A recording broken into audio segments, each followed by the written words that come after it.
Wow. Welcome, guys.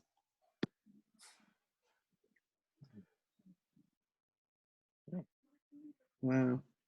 Great, Ventura. Yeah, they're rolling in from all over the world. It's fantastic. Yeah, thank you. We're just getting started.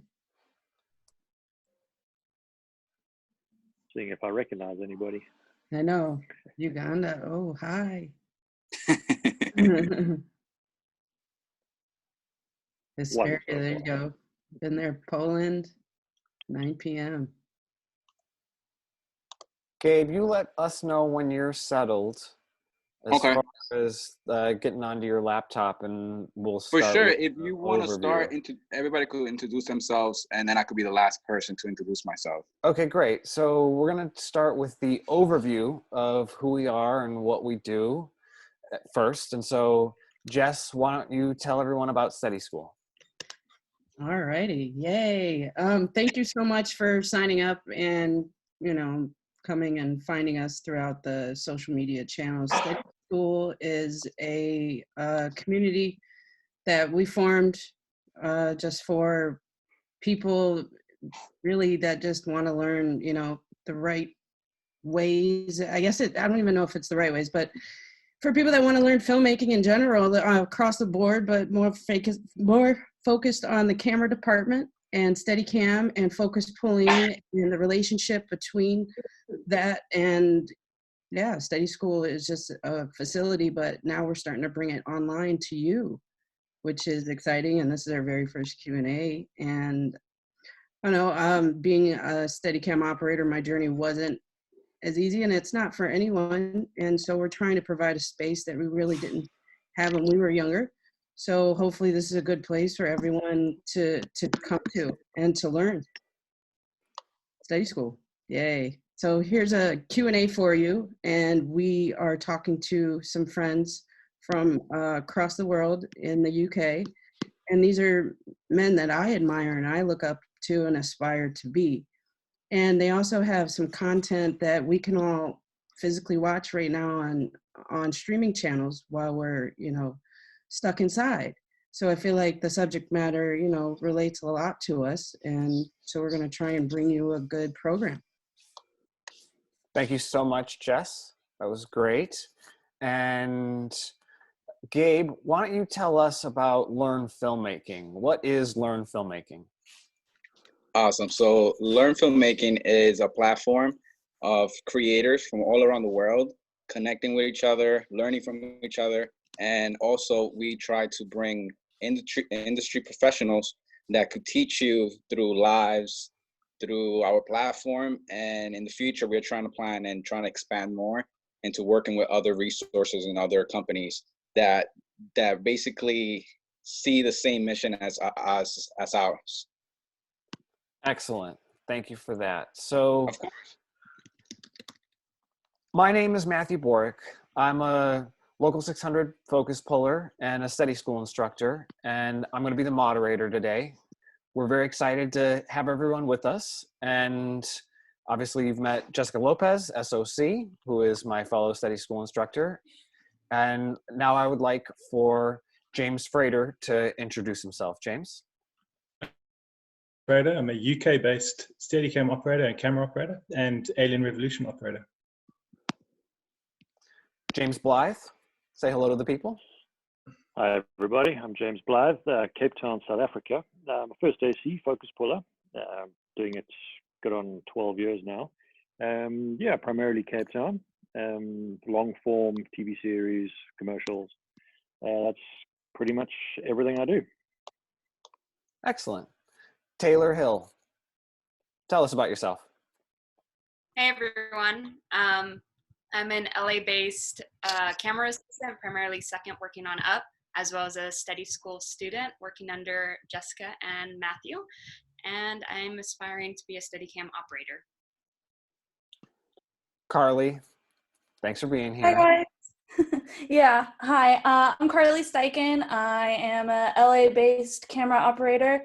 I am also a SteadiSchool student with Jess. I am an up-and-coming Steadicam operator. I also do some DP work as well. And I'm just really excited to be here and learn from these great operators. And yeah.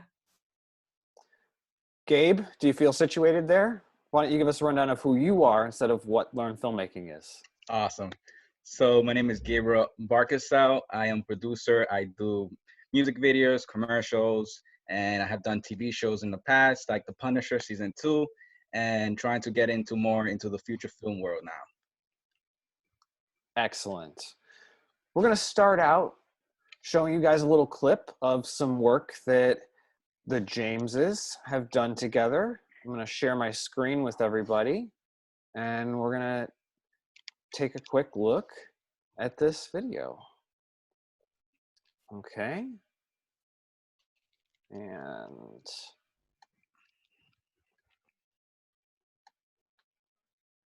here we go.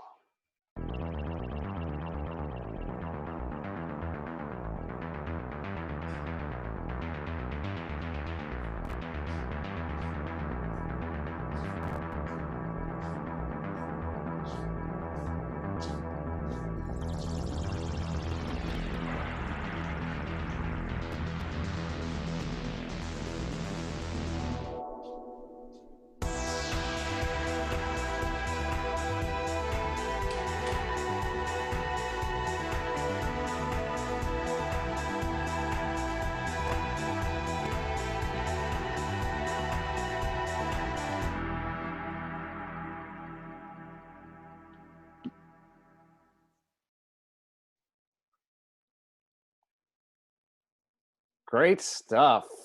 I want to thank everyone again for being here. We are very excited to be presenting, the first of what we hope is many Q&As between operators and assistants. I'm going to pose a question real quick to James Blyth. So you guys transition a lot between Steadicam, AR. What's one of the more challenging setups that you've ever accomplished as a focus puller? We pretty much we cover all aspects, from Steadicam, from AR to dolly track, long lens, handheld. The one is always challenging, trying to get all those beats. Obviously, when all the stars align and everybody hits their marks and actors do what they're supposed to do, and cameras where it has to be when it has to be there. When everything kind of falls into place, and at the end of the day, kind of shops, kind of the last thing that has to come into play. One is always tricky, for that reason, to get all the beats.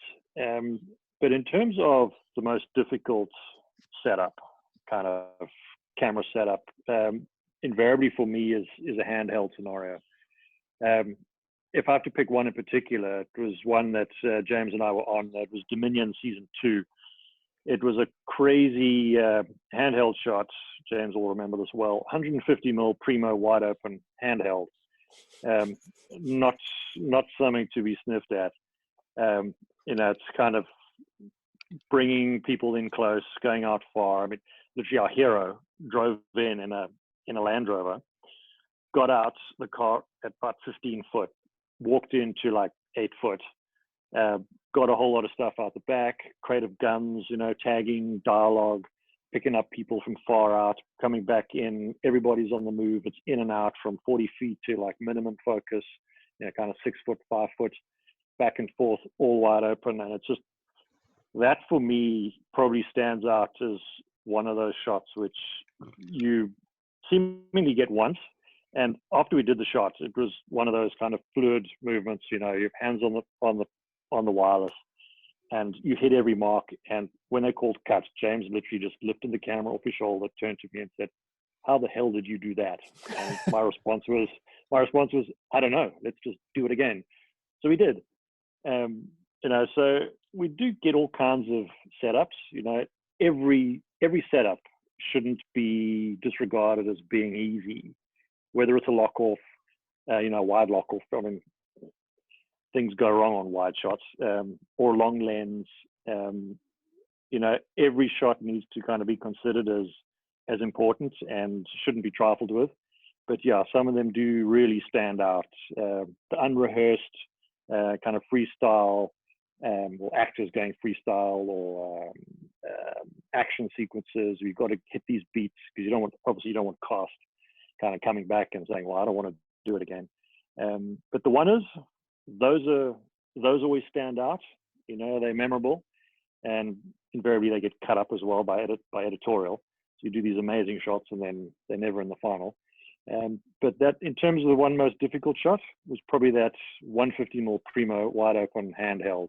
That stands out as probably being one of the whatever stars aligned, it kind of happened, and we got it. You know, that for me stands out. It was the most difficult. If I could, I would pat you on the back, because I've lived that shot too, and know how it feels, not only when you get it, but when you don't. And so Yeah. great job, and great story. Yeah, if anybody has questions, there's a Q&A little drop down, or you can post them in the chat. We're going to be monitoring and, you know, taking your questions throughout. And so, you know, let us know if something comes to mind. I'm going to hand it over to Jess and let her talk to James Frater for a moment. Hey, James. Hey, Jess. Definitely something that I've wanted to know is, you know, the process of how you specifically choose between the Steadicam and the AR, and the dialogue that you have around it, and explain the concept of, you know, the AR and what makes it so different with the Steadicam to our general audience. Because, you know, there's always a Steadicam shot, but with the AR, there's that little extra, and it's, you know, helping pitch that idea into the creative process. So how do you go about that? Well, first, the AR it's an auto leveling system that allows you to go from low mode to high mode in shot. So it's an add-on to normal Steadicam. For the process, I've really just been doing it according to the size of the camera. So if we're on a red or a mini or something small, because I prefer a heavy camera to do Steadicam on. I don't like putting a small camera onto the Steadicam. So putting it in the AR gives it added weight, and I can put the camera wherever I like. If they want to go low mode straight away, it's ready. I can operate the camera on both sides of my body. So the only time I'm using it for specific shots is when it's a heavier camera involved, and I don't want to carry that thing all the time. So if somebody wants to do a high to low mode shot, and we on like a DXL or an ARRI, then we'll only put it in for that shot. Right, because you have more versatility, you have more chances to create, you know, you don't waste time rebuilding from regular Steadicam to the AR attachment, which is the Alien Revolution, right? Yeah, the Alien Revolution. I mean, look, it's relatively quick process going in and out of the thing, because we work with top class ACs and they can do it relatively quickly. But it is the versatility of being able to get the camera where in different positions that you're limited to with normal Steadicam. So, you know, if we want to go from right off the deck to 9 feet in the air, it's possible. And that's why it looks like it's the perfect marriage between the type of work that you do to that technology, because of the action that's involved. I mean, Troy, some of those shots were just, you know, the high to low instantly, like not even a full second or two, and you're already there. Oh, yeah, hey, I mean, look, those fights were really, really well designed for that purpose. And some other fights, it's not so good because it's not so easy to move around. So if you want the action to happen within the frame, it's a great tool. But if you want the camera to create the action, then it's not great. Right.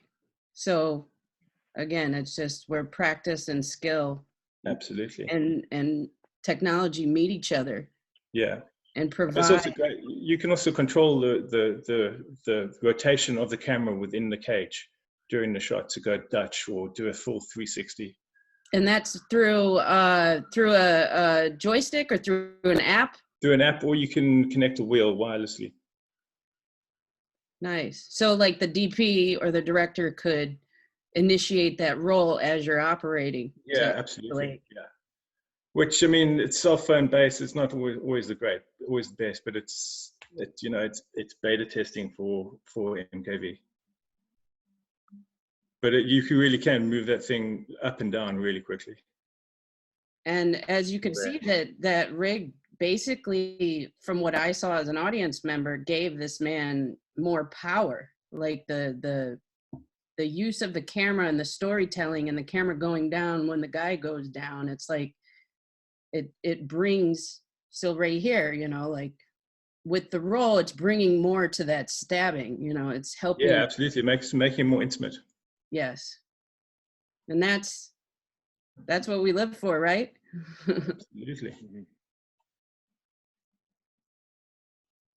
Thanks for That's showing. amazing, BTS. It's great watching it. Will you guys speak to the difference between Trinity and AR really quickly?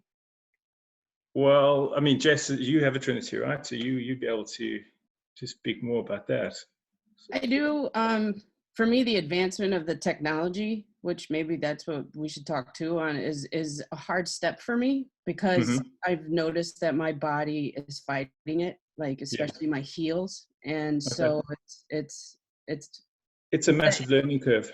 Yeah, I noticed you have a class invest. I use the class invest, which is a little extra weight, which keeps your spine more straight, which is more torque on your body. But both of them do add more weight and more torque on your body. Yeah, I mean, the weight is not where it's supposed to be anymore. So it's, I mean, my body's aged since stepping from normal Steadicam to AR. You can feel it. Yeah. But both of them do high to low Steadicam. Essentially, it's just they go about it in a different physical way. And this one's in a vertical realm and the other one's horizontal. Yes. And they can achieve different types of shots in low to high mode with that type of degree of angle. Would you need a different rig, or is it just in a different adapter? Is that right? It's just a different. So the Alien Revolution you can put on any rig. Mm-hmm. I had one on my Pro. Yeah. I tried it out, and it was, you know, it's defying things you know as a regular Steadicam op, and then adding that attachment and doing things differently. Yeah.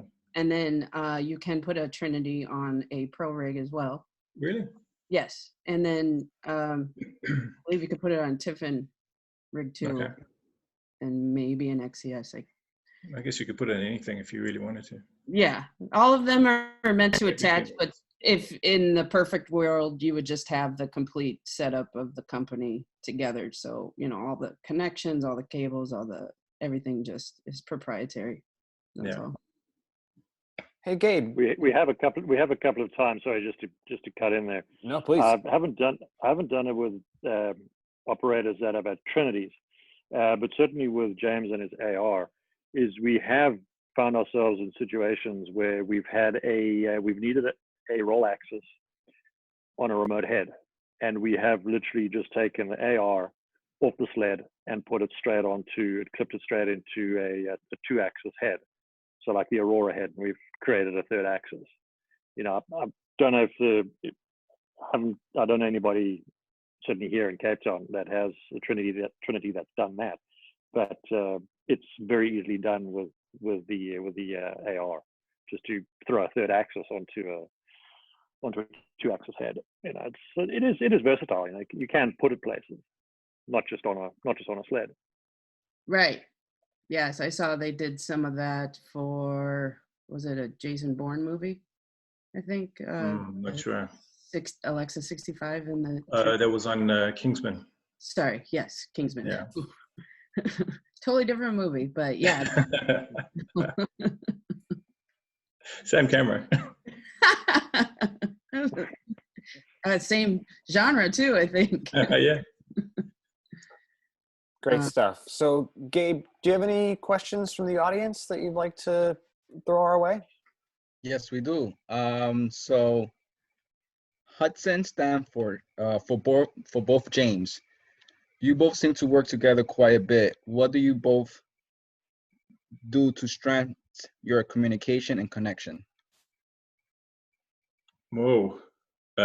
We talk less. Actually, a really good answer. I would have to say the first job we did, Dominion season 2, that probably laid the groundwork for how we communicate. So, I mean, we clicked from day one. You know, at gear check, we met a couple of times at respective gear checks, and then we finally did a job together. Nice. We approach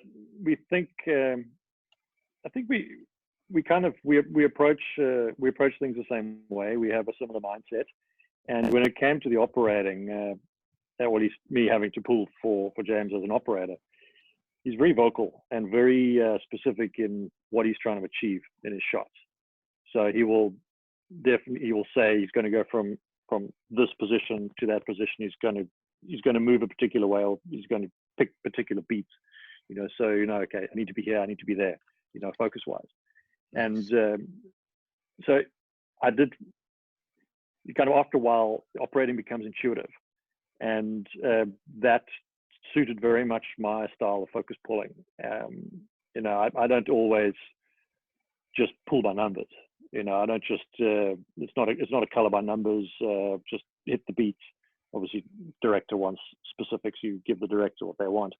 But I rely very much on what I see in the frame at the time, what the cast is doing, where things are going, and then on top of that, where the picture is, what the framing is, and I can get a very clear sense from James as to where he's going to go with his framing, which, I mean, in the past has led to quite a few challenges where he'll almost be whispering to me, it's like, yeah, go for it.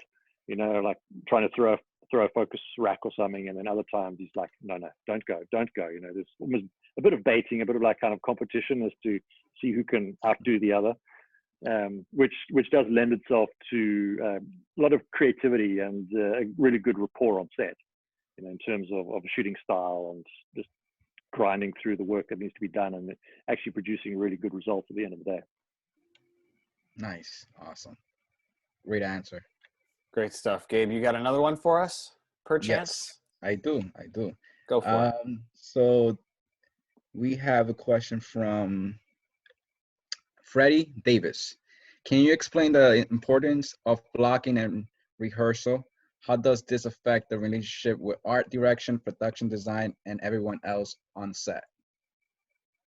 Well, blocking is everything, you know. It decides like the camera placement, the props, the lighting, everything. So, you know, once the director has decided and the actors decided what they're going to do and where they're going to do it, you know, the DP and myself will come in and we'll watch the rehearsal privately. Then myself and the director will discuss it. We'll decide the setups. Then the rest of the crew will come in.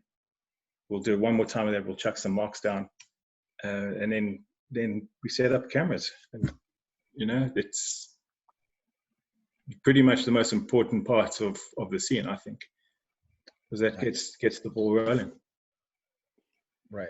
Yeah, pretty much. You know, you've got to have that blocking so everybody knows what's happening and where it's happening. You know, if actors aren't going to stick to marks, they're not going to be in the light. You know, they're going to look crap. And right. You know, everybody needs to know where everybody else is going to be. You know, and it's yeah, you've got to kind of get a lay of the land as to and a plan as to what's going to happen. You know, so it is vital. It's very vital. You know. Nice. Awesome. Can I ask another question, Matthew? Absolutely. Perfect. So this question is from Nathan Mead. Do you have to adjust drop time or balance with the AR or Trinity when doing these type of shots? So you would have a neutral drop time. You'd neutrally balance it. So when you hold it horizontally, the camera, it'll just hold position. If you move it down like that, it'll hold position. Oh, nice. Awesome. So Thank you. It just holds it more stable, and you're not fighting the rig all the time. I'm not sure about the Trinity though. I think is that also neutral? It's also neutral. Yeah. It has to be like perfectly neutral, but vertically neutral and horizontally neutral. Okay. Which is like a back and forth, and then you finally get it. And then Yeah, when, it's exactly the same with the AI. It's neutral in all axes. yeah. Awesome. So Taylor, do you have maybe a question for James Blyth? Yeah, I do. So specifically with your focus pulling achievements, what's your thoughts off of pulling from a monitor or pulling from eye? And when is one better than the other as an option?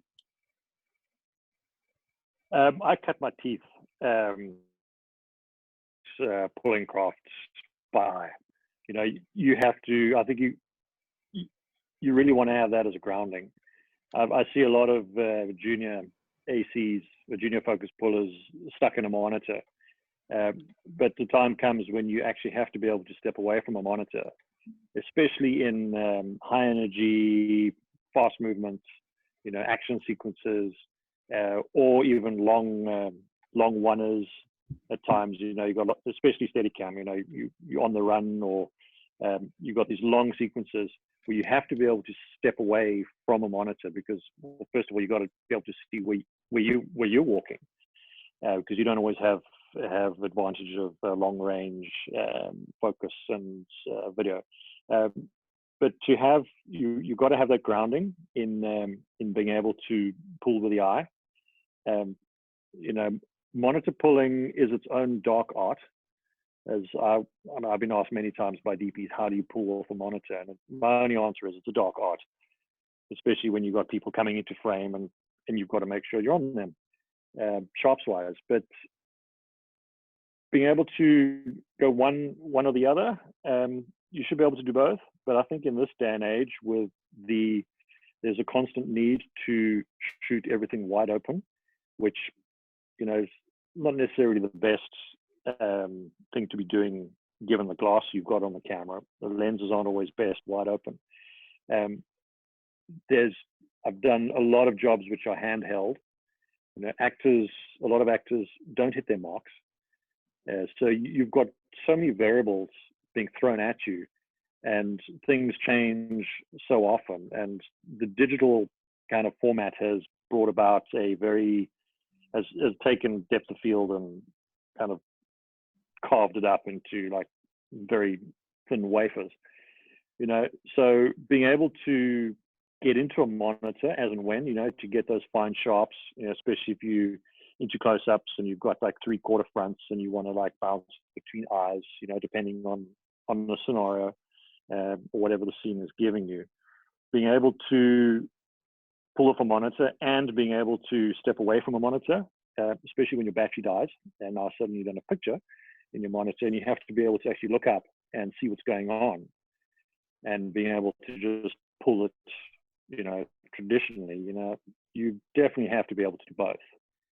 But certainly this day and age, the last few years, everybody's just diving into monitors, and they've got bigger and bigger monitors they're pulling off, and that's it. It's probably just the new norm. Yes, there are a lot of traditional focus pullers that don't look at monitors at all. You know, they have a cine tape, they've got a little reference, and the rest is all by eye. You know, and each to their own. If you can get it whichever way, first time, or at least 80% of the time, 80 to 90% of the time, then great. You know, you've got to find a balance between what works for you, whether it's monitor or eye. Yeah, I agree. That's what they teach in SteadiSchool. They kind of preach the fact that you want to try to get the base of focusing with the eye, because you don't know on technical issues or if an actor misses his mark, like you said, and you're able to kind of have that leeway. How do you go about getting, like, do you do any marks or measurements prior as quick as you can, like jump in and try to get an idea of distance or anything like that if the shot, you know, time allows you to get in beforehand? Yes, definitely. Having a technical rehearsal or a crew showing after a director's done a blocking, so you can put marks down. That is a time when you can actually get in there and you can get your measurements either with a laser, with a disto, laser tape measure, pull the cloth tape. I've recently, at least this past year, I've been using the focus bug, which has got a really nifty handset on it, which gives you a digital readout in your hand, and you can literally get digital marks. You literally walk into set. You don't have to pull the tape measure. You just walk in. You get 2 or 3 key marks within the scene. Those are your reference marks, and everything else plays off them. So you have something at 15 foot, great. Something at 25 foot, and maybe something at 8 foot. Those are your key marks. Where your actor starts, where your actor ends. You know, those you mark off on your follow focus, on your wireless handsets, on the lens, however you choose to do your marks. Those are kind of your concrete marks, so to speak. And then whatever moves around them, you just make those adjustments. But at least you have your reference marks. So once you've got those, you don't want too many because it gets hell of a confusing. Once you've got your reference marks, the rest is just gauging it by eye as your actor or camera moves between those marks. Got you. Thank you so much. That was great answers. Hey, real quick, James, how do you train yourself to learn how to measure things? Like, or do you use one of those little zappers and just start measuring? Do you get out a tape, measuring tape? I mean, when you first started really understanding distance with your eyes. While I was still the second AC, I bought myself a laser tape, and I would literally sit on set, but I'd sit at home on the couch, and I would literally just ping things around the living room, like how far away is the TV, how far away is the door, the door handle, things like that, just to get reference marks, or at least reference distances in the real world. Another interesting, or at least easy little reference is to just use your arm span. If I'm 6'4", so I know if I have my arms stretched out and I do that with my hands, that's 6 foot. That for me is a reference, 6 foot, from the focus, from the film plane to wherever. So you have your little kind of tricks and tips that you use. I use an arm span. I know it's 6 foot, it's a nice round number. But otherwise, just learning it, it's literally just practice, and you sooner learn, dolly tracks, track is 8 foot. All these little things you start to learn. Okay, well, that's a set size. That's a set distance. You go into a room, you just ping the walls. Okay, the room is 20 foot by 15 foot. That's how big the room is. Nothing's going to be further than that. So it's just going into a space, getting a feel for it, and then just trying out the same distances again and again and again. You look at it and think, okay, it's 6 foot. No, it's 7 foot. And then you laser it and you realize your first guess is actually right pretty much every time. You kind of got to trust your gut a little bit. But it is literally pulling a tape, zapping things with a laser, just time and time and time again until you just gain the confidence in it. It's all great. Yeah, thanks, guys. So, Carly, do you have a question for James Frater? Yes. So first of all, James, I've loved watching all of your BTS, especially your stunt BTS. And so as a new operator, I'm wondering how you got into action camera work, stunt camera work, and if you have any advice on how to cultivate those skills. Well, I mean, you've got to really be good at everything, really. I mean, you've got to be good at normal drama and action, and just an all well-rounded operator. Because in every job, there's going to be drama within the action, and you've got to be able to pinpoint those moments. As for just being able to keep fit, that's definitely important. But you instead of concentrating on action, you've really got to know everything. You've got to know how to operate a crane. You've got to know how to do a handheld shot. You've got to know how to do a dolly and track shot, Steadicam if you're interested in Steadicam. There is no action only, if you know what I mean. Yeah, definitely. I guess a follow-up question is, when was the first time that you got to do, I know you just said, it's important to do everything, but what was the first project that you did any stunt camera operating work on? Geez, first time I did a small movie called Alien Outpost, and it was kind of like a documentary style movie. And I was put on ratchets and pulled with the camera in my hand and all that, because the camera crew were part of the story.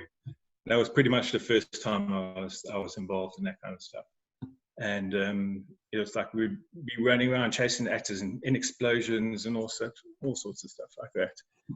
And it almost like I've been lucky, because a lot of the shows I've been doing are heavy action, and so like stuff like Black Sails and all that kind of stuff. But very rarely are you the operator that's doing that kind of stuff. Usually they'll put a stuntman holding the camera in that environment. As terms of the Witcher drop through the floor shot, it was a very basic drop, so they let me do it. Awesome. Thank you so much. Hey, James, just curious, do you think hobbies play a part into this too? Because I noticed that you are in Muay Thai. You train? No, Brazilian Jiu-Jitsu. Jiu-Jitsu, sorry. Yeah. But I feel like maybe the interest in like just fighting in general, like training and that kind of art might have helped cultivate and manifest that kind of work as well. Because Yeah, I mean, I like those kind of movies. I'm really interested in doing a lot of handheld, and I can move the camera around really fast, and I enjoy that kind of stuff, you know. Perfect. Thank you. Gabe, do you got any more questions from the audience for us? Yes, we do. We have a lot of questions. Thank you for your questions, guys. So this is a good one. It relates. It's two questions in one. Teresa Gotrinch and Merlin Showalter. So it's as technology keeps changing, and some advances make gear heavier. What do you do to help to keep your body healthy for this? And like, what is your workout routine for both of you guys?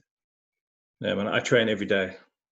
Awesome. What do you do? Like, you go to the I do gym? a lot of functional fitness. Every day before call time, I'll be in the gym first thing in the morning. Nice. And train for about an hour, and then go to work.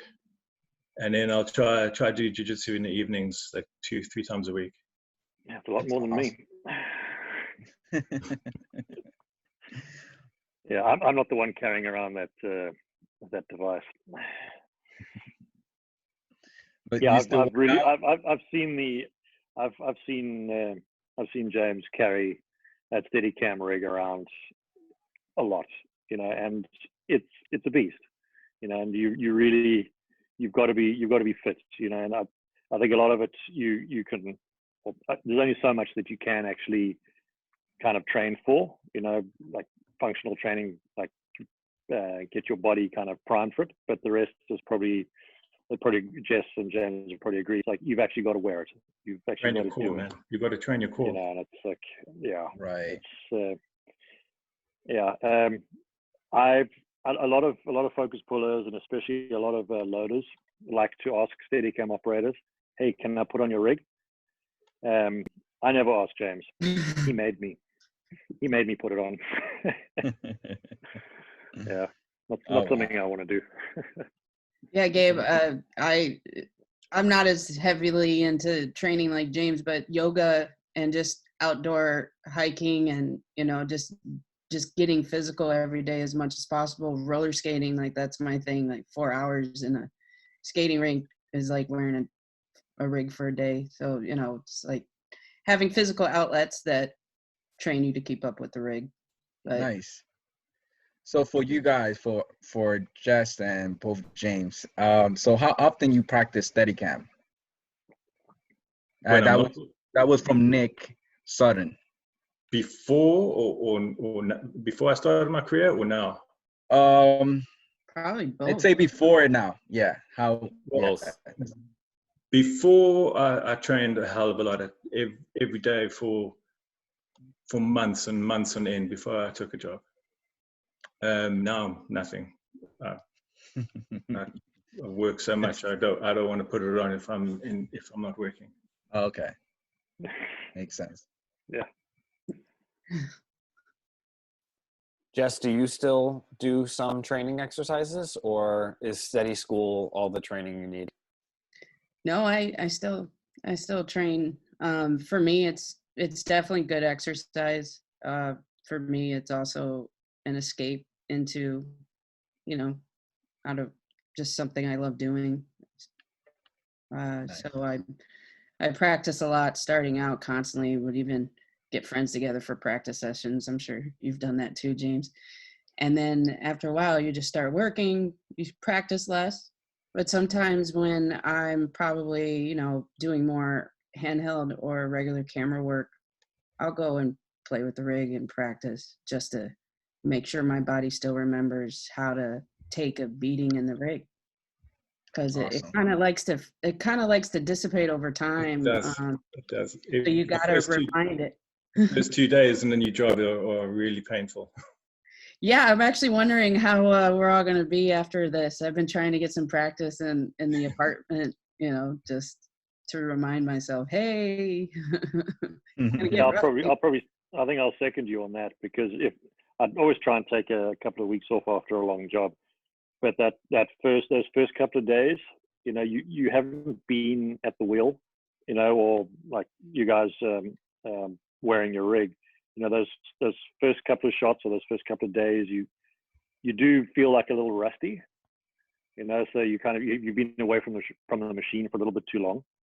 So yeah, after all this lockdown and everything, you said, it's going to be interesting getting back into it. So you're going to see who remembers what. We do have a question for you, actually. So what wireless system, this is from Abigail, what wireless system do you first start off with? Do you have a preference now between Preston or Arri?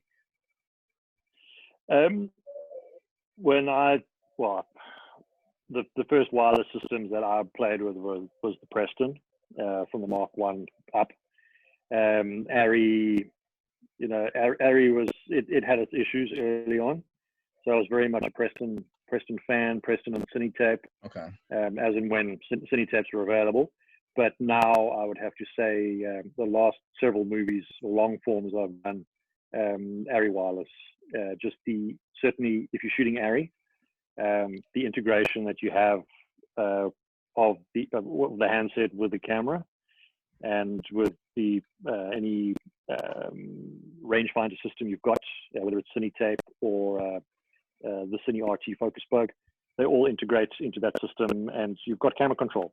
So for me, it's very much an Arri wireless system that I prefer. I don't own my own at this stage. I would very much like my own, but just financially, it's a huge expense and it does take a while to pay off. But I will take Arri any day over Preston as it stands. Nice, that's awesome. And can I ask another question, Matthew? Is that okay? Please go for it. Awesome. This question is for Marilyn, for James Frater. Do you have spotters always or sometimes? Always have a grip with me. It's okay. It's so important just to have someone just watching your back. Right. Although I prefer not to have them actually physically touch me. So it's just the comfort of having them there if I trip or something like that. Right. Generally, I have fallen and they can't catch you anyway. But if there's a really tricky corner, I'll ask them to tap me on either side of which to miss like some obstacle or something like that. Otherwise, I'd rather not have anyone have their hand on me, which I know most people like to have a grip firmly holding them and guide them along. But it just feels like they're putting the rig off balance when they're holding me. Oh, that makes sense. And you like to be free, right? You like to just... Yeah, I don't want to think about them. I want to think about the shot. So makes sense. I'll look before the take. I'll just look back and I'll look at the path, and then I'll just keep it in my memory, and I'll just go backwards with blind faith. Okay, awesome. Can I add to that that answer? Can I add to that, James? Yeah. I know it's your Q&A and all, but I definitely am one of those operators that like someone to hold on to me. except for stairs. I would rather you be right there ready to catch me when I'm going downstairs backwards. Yeah, stairs is a They different tend to they don't know that they're pushing you and actually fucking up your shot. Yeah. Instead of actually letting you just descend down the stairs in that even pace that you've measured out in your head in that, you know, distance. But other than that, when I go through corners and sometimes there's been rocks, I trust that grip to just hold on to me and get me over it. And I try to keep that aim straight. But that's just me. That is to distinguish the difference between like me versus you, like our habits and styles and what we prefer. I just feel that when once they touch me, I can feel their panic. It's weird. It's like a grip that has a lot of panic because there's something there and he's trying to evade it, but it's not even anywhere near it. I can feel that, and it's just that is true. Not many things that annoy me on set, but that's one. I do agree. I've seen that panic. I've seen that panic in their eyes. They'll push the boundaries, you know. You can see it in their hands too, because it's like, ooh, you know, it's almost it's like I want to go here. Stop pushing me the other way. Yeah. This has been great. Go ahead, Jess. I'm sorry. I didn't mean to interrupt. Oh, I was just saying, but once you get a good grip, oh my goodness. Oh, absolutely. It shoots your confidence in operating up so much. You feel like ideally he should be able to guide me backwards just by tapping either side and where he wants me to go, and I'll react to a tap more than a push. A push, I'll push back. Mm-hmm. Yeah. And there's a few of them out there that really know how to get that right. Yeah, and I always will turn around and say thank you. I'll always turn around. You know, if someone comes up and say, "Hey, amazing shot," I'll immediately turn around and be like, "I couldn't have done it without this person. This is my co-operator. This person helped me get through those beats, those moments, without, you know, getting hurt or without corrupting the integrity of the shot." Absolutely. Yeah, they need to be there, but not be there. Right. Yeah. That's why when you get that perfect grip that understands that level of, it's amazing. So I'm going to field one from the crowd myself quickly. Pardon that I don't get your name right, but Mintasino Amare, maybe, is asking about becoming a focus puller courses and things like that. Oftentimes the best way is to move up through the department, find a mentor, work under that person, and have them help you to learn the ropes of becoming a focus puller. It's a lot more than just maintaining the camera and keeping things in focus. There's a lot of communication, personnel that you're needing to delegate work to. You know, it's more than one aspect of the job, and so the best way to learn it is by watching someone who does it well. We have another one that's about the pandemic, which obviously is looming in everyone's heads, and the changes that are going to be coming in the future. Nobody knows exactly how it's going to play out, and there may be a period of time where the crews are maybe a little lessened and the jobs are maybe a little different because we need to keep everyone safe and healthy. But given some time, we're going to get back to the way that we know production to be. It's just going to take the patience, perseverance, and the willingness to work together to get there. At this time, I'm going to play a little clip from The Widow before I ask James Blyth another question. And so here we go.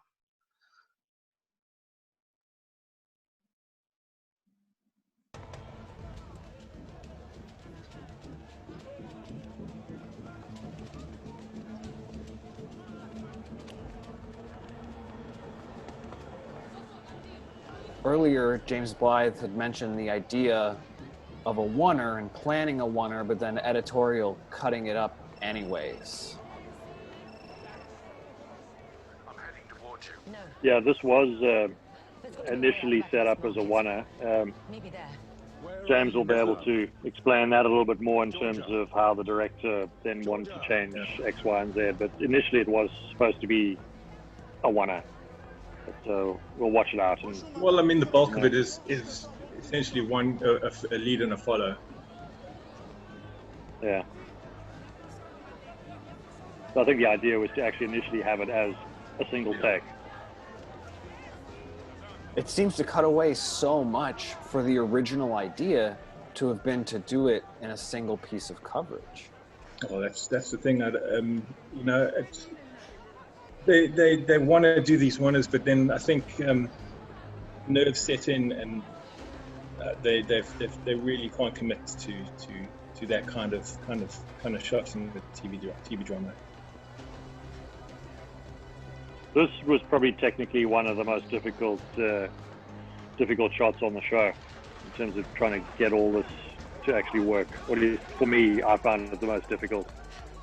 There were a lot of racks between her and her pursuance, and you know, I could see why this would be very challenging for you as a technician.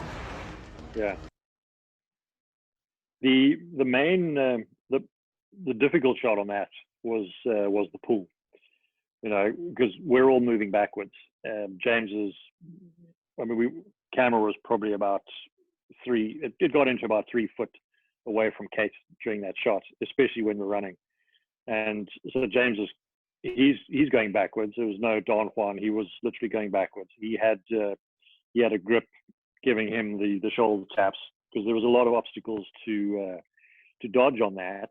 And I was leading the pack. I was facing forward. I was going forward. And the reason for that, I couldn't be in one place, because that whole market has got a lot of metal and wire cages on it. And the distances we were traveling, we couldn't actually get any, we had a lot of signal dropout, both for focus and for video. So we were literally this little train tearing around this market. And the pathways were, I mean, if at the narrowest, I mean, they were 3 foot wide, 2.5 foot wide, you know, and we did have a couple of issues with some low objects at one point, but that's, you know, when you've got somebody running into camera, you know, around corners and, you know, really up close, and you've got a lot of kind of focus work to do. That was quite a trick. All the stops out, all the technical stops, and use all the tricks in the book I could to get that one right, you know, and it worked out really well, you know, as a one-up, as the pool shot. Obviously we did the push and we did all the other coverage, and there was some second camera, longer lens stuff, but it was primarily a Steadicam shot, that whole scenario. That's great. Thank you for that. Jess, do you have any questions remaining for Mr. Frater?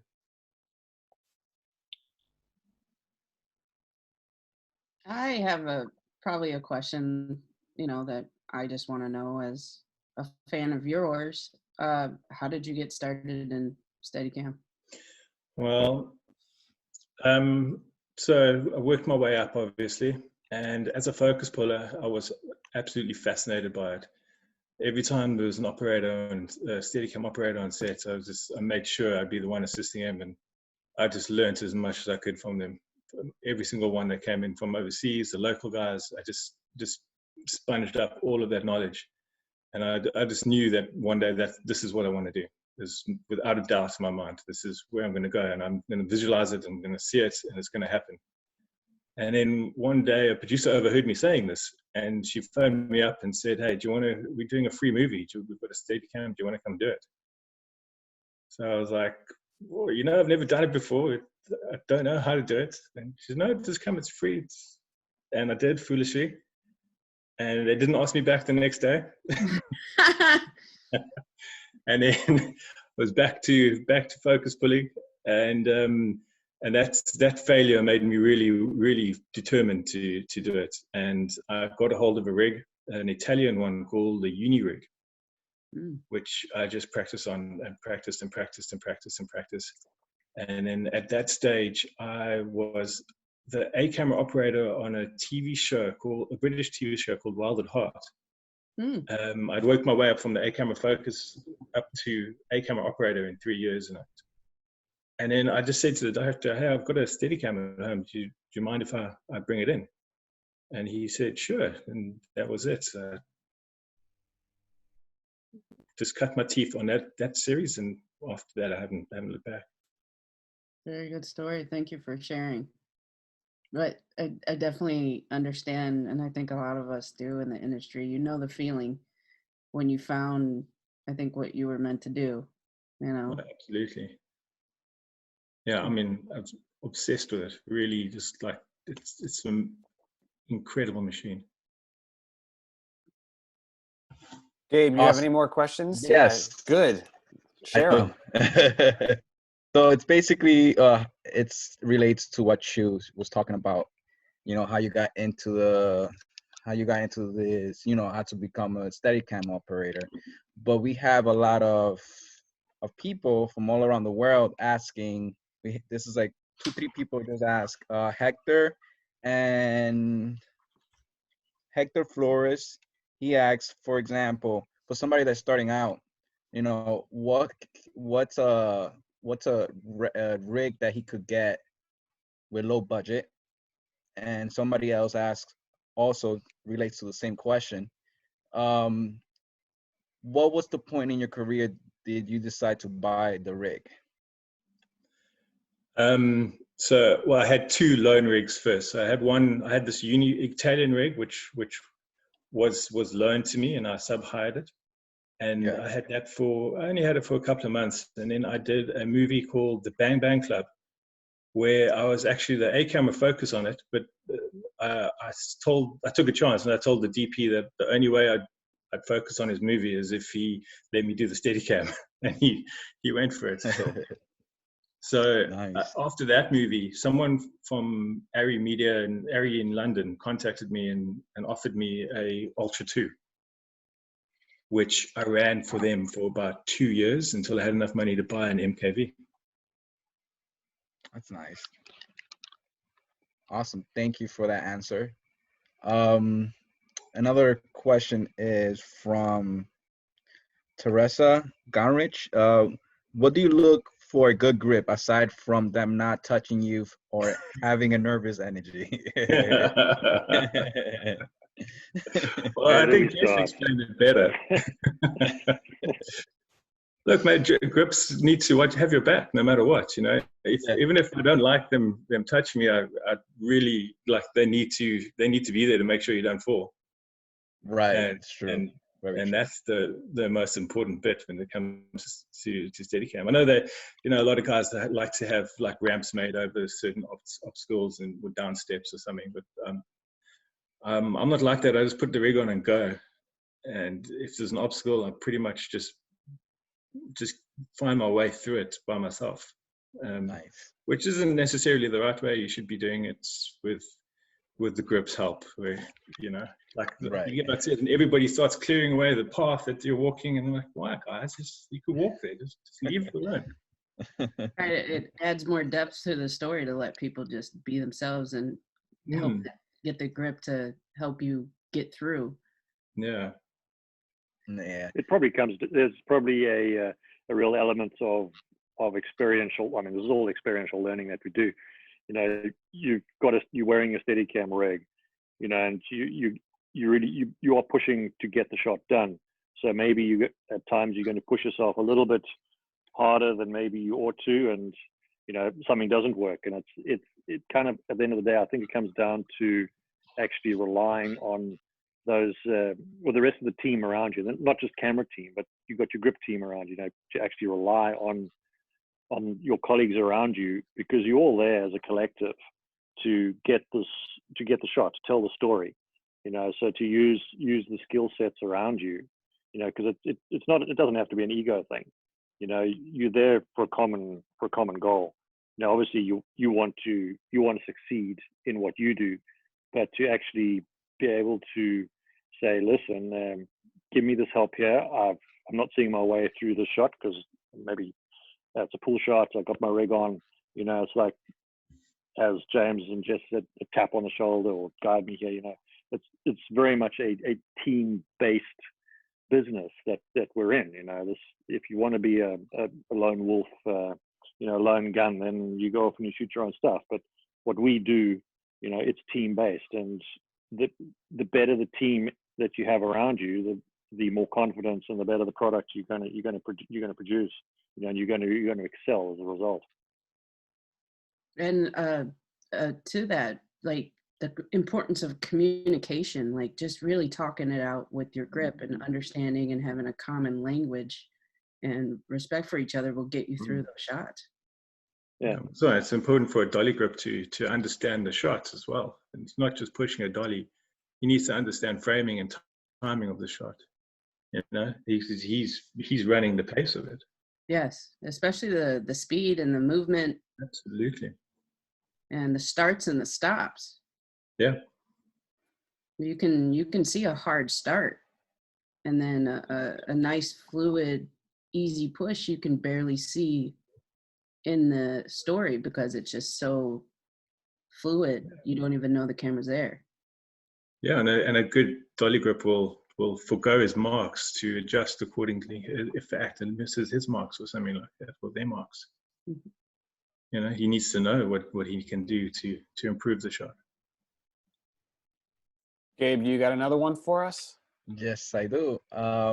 For James Blyth, Toby Harris asks, what is your process to pull focus when you're filming on a beach or somewhere where you can get physical marks like a studio, for example? Yeah, that can be a tricky one. I had that on a commercial. It was just outside Cape Town. We have a big dune field, Atlantis dunes, big white sand dunes. You've used it.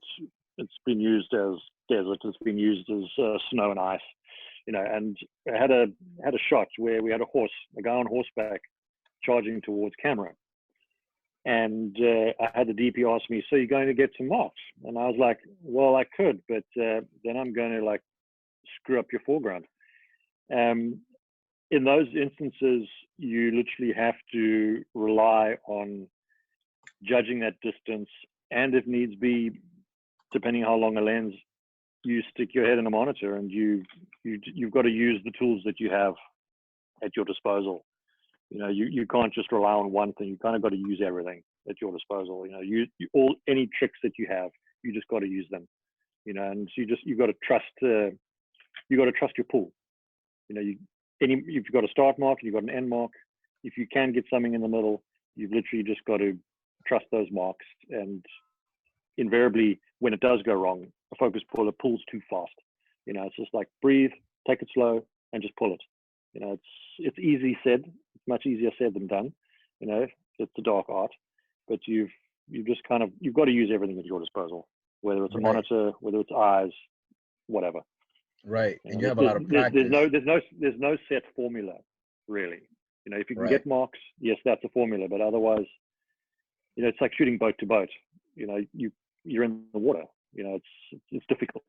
You know, you have to actually just step back, maybe step to the side. You know, get an idea of three-dimensional space, and you've got to trust your instincts on those distances. Great answer. Thank you for that. James Frater, I'm going to pose one for you from the chat from Cynthia Herrig, who I would like to say hello to. She was an educator of mine when I was at Columbia College Chicago. Thank you for being here. James, how often do you work on sets with more than one Steadicam, and what are the biggest challenges of those type of multicam shoots? I've only done it once in my career, actually, and that was on Witcher Season 1. Where we started with the first 2 episodes. What they did was they hired 2 A camera operators and we were both Steadicam operators, with the notion that we would split after the first block, and I would run a unit and he would run a unit. But we pretty much would fly 2 rigs at the same time, and you know, it managed it pretty well. So it's, you know, it's quite easy to get both cameras in and not getting in each other's way. Yeah. Jess, do you have any experience doing multicam Steadicam jobs? Just like James, it's like one, maybe two Yeah, jobs. it's very rare. It's very Right. rare. Production, very rarely will a production want to spend money on 2 Steadicams. But So if you, geez, if you are running 2 Steadicams at once, you just got to stay out of each other's ways. eventually one Steadicam takes over as the main. Yeah, you're going to be fighting for the same shot sooner or later. Yeah. And then one bows out or the other goes and finds another shot. But I've found it's usually in sports when you, or action when you get the multi Steadicams. Yeah. Yeah, it's not a very common thing within the drama or film realm. Great, thank you. Taylor, perchance, do you have another question? I do, yes, for James Blyth. So we learned about James Frater's like progression and going into Steadicam. So I'm curious if you went the traditional hierarchy route of second and first, and just your experience with that, as well as kind of your progression from like smaller sets or projects to larger ones and some differences there. I have climbed up the traditional route. I started loading a second ACing with quite a few different firsts. You know, I was just for hire. You know, I needed to work. I needed the experience. And starting off, it's my suggestion to any young loader or second AC is work with as many firsts as you can, because every first has their own system, has their own particular way of doing things, their own little tips and tricks that they're going to pass on to you. I was a second for about 6.5 years, and which is quite long for some people. I reached a point, I spent half of with one focus puller, and we got on really well. We still get on really well. He's operator now.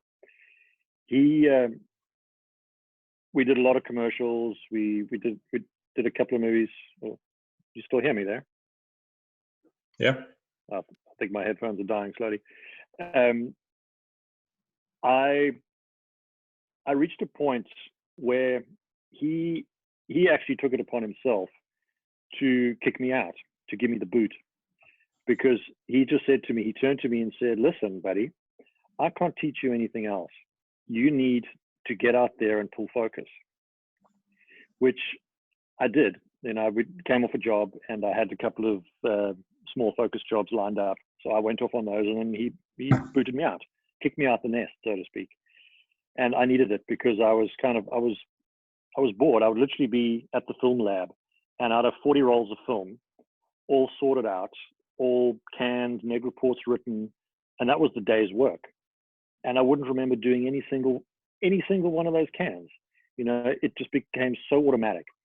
So I reached a point where loading was actually just too easy, and it was just run of the mill, and I wasn't learning anything. And I think it's wise or prudent to actually listen to your colleagues, listen to those above you when they actually tell you, listen, you need to step up, because you're not learning anything else doing what you're doing. You need a new challenge. And I had that moment with my operator, with my focus puller, and he said, you need to go and pull focus because you need that new challenge. And I've been pulling focus now 12 years, and every job, every day is a new challenge. And you know, it's really comforting when your colleagues can recognize your abilities. And I would have to say, if you can find a focus puller, if you're a loader, that will take you under their wing, and they will teach you everything that they can within the bounds of work. And you can just soak up as much information, and then that at least gives you the time to just build your confidence, because you've now got the knowledge, and then you can actually step up and progress. And I did traditional. I didn't go straight into focus. I said to myself, I'm going to start at the bottom. I need to learn the whole process. So that's kind of how I went about it, you know. And I got booted up to the next level by my boss, you know. And that I think is a good way of knowing when you're ready, is when your colleagues actually say, listen, you need to step up. You need to grow further. You know, Thank you that's for that. That's probably the first part of the question. Yeah. What was the second part? So, I mean, was there kind of a transition though on the smaller gigs versus the much larger jobs that you had with it? Yeah, definitely. My big jump from the smaller gigs, I was primarily in the commercial realm. You know, my first few years as a focus puller, I needed to find or get into the long form, into the TV series, into the movies, and I was a bit reluctant because of the time involvement. And I was kind of looking like, oh my God, how can I commit 6 months, 5 or 6 days a week, you know, to a show, and I'm not going to have a life.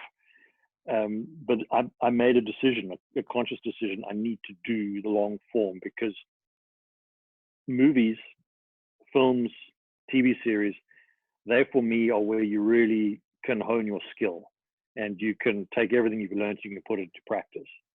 Commercials, they're short, they're sharp. You know, you're going to play with lots of toys. You know, I mean, all due respect, lots of people do commercials and lots of people fake it till they make it. You know, all due respect, I'm not trying to put anybody down. But for me, when I stepped up into the bigger stuff was when I really started to learn my craft. And I have to say that came about when I managed to get onto Dominion with James, which was per chance, because another focus puller was confirmed to work with James. And he called me and said, listen, I've got an opportunity to work on a shoot overseas. Can I give him your name as an option? And I said, yeah, go ahead, do it. And that was when James and I started working. And that's kind of when I made my, probably say, definitive jump into bigger stuff, larger scale stuff from the smaller things I had been doing. You know, so everything kind of fell into place at the right time. But there was a definite progression.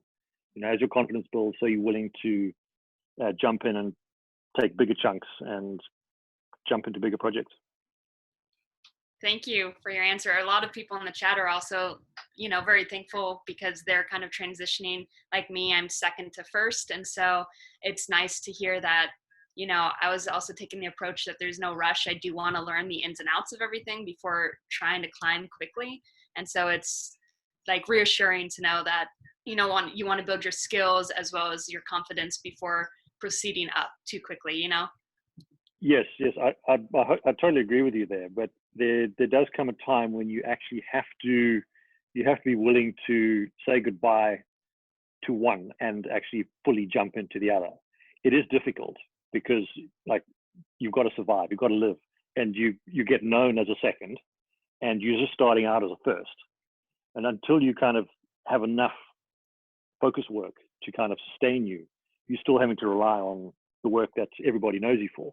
So there is that crossover period, and you go through it, and you push through it, and hopefully it's as short a period as possible. Mm-hmm. You know, and then you can just make that jump. Some people focus load and they'll do it for a long time. They'll bounce between the two for several seasons, you know, several years. Mine was 6 months. You know, that was my turnaround. And I just said, right, that's it, no more loading. And I did sit a little bit, but I was very fortunate in that there were a couple of well-known production companies in Cape Town, commercial production companies, that said, hey, you come, we know who you are. We followed you, we've supported you as a loader. We're going to bring you in now as a focus puller. We're going to have you on all these jobs. So I was very fortunate. But you do have to persist, and it becomes a balance. It's like when you have the confidence, you've actually just got to jump in both feet and say, all right, this is what I am now, and you just got to do it. Got you. So is it kind of like once you kind of build the confidence and maybe land a gig or two as a first, I mean, are you advertising primarily that you're first, but you might be taking second AC jobs Yes. while you're transitioning? Because you don't want to fully be turning down jobs, of course, because you're not fully a first AC. So you're just kind of trying to find that balance on when to transition and kind of promote yourself as one over the other. yes, you do slowly, you wean yourself off the one as you're building up your experience in the other. But the way we work here in South Africa is we have what tends to be a booking agent. So it reached a point where I just said to my booking agent, I said, "That's it. Don't book me out on any seconding jobs. I'm not doing it anymore." And I just said, "That's it. I'm done with seconding, and I'm only going to pull focus." You know, that's it. It's a confidence thing. And the opportunity or the time to do that will present itself at the right time. You know, invariably something will pop up, and you go, "Right, now's my time to make that jump." It might be a small project, or it might be a long one.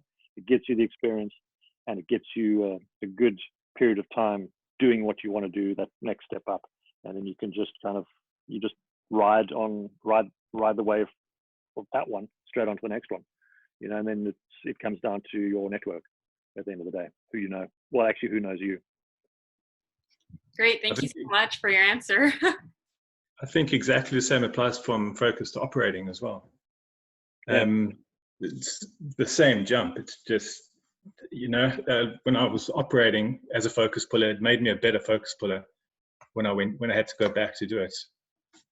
And I had to do that for at least like 3 years of operating and focus pulling before I made a break as a permanent operator.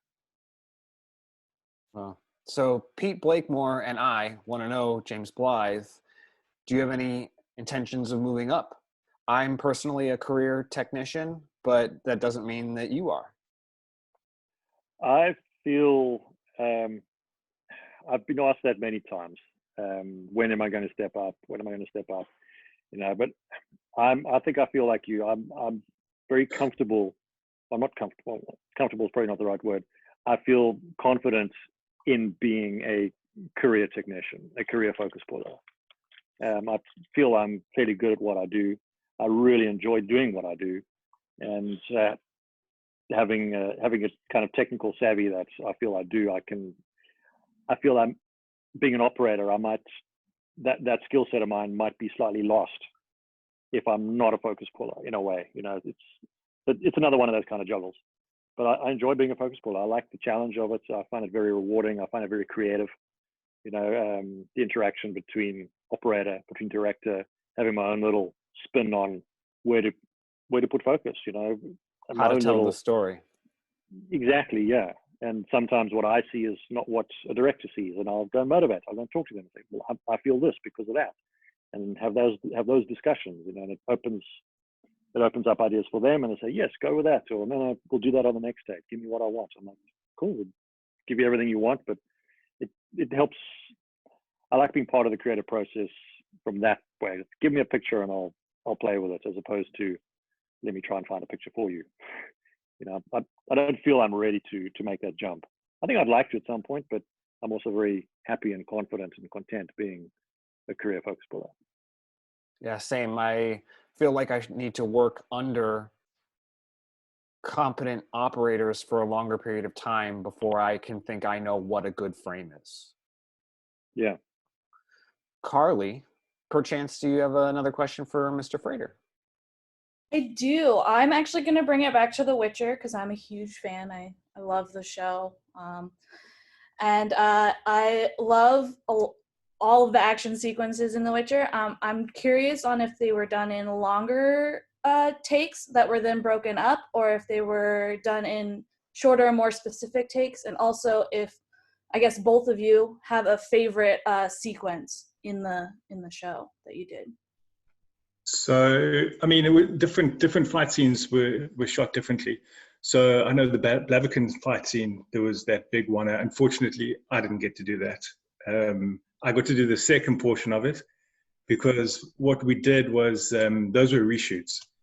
And we were shooting, and I suggested they bring in another operator to rehearse with Henry and the stunt team for about 3 weeks prior to shooting that shot.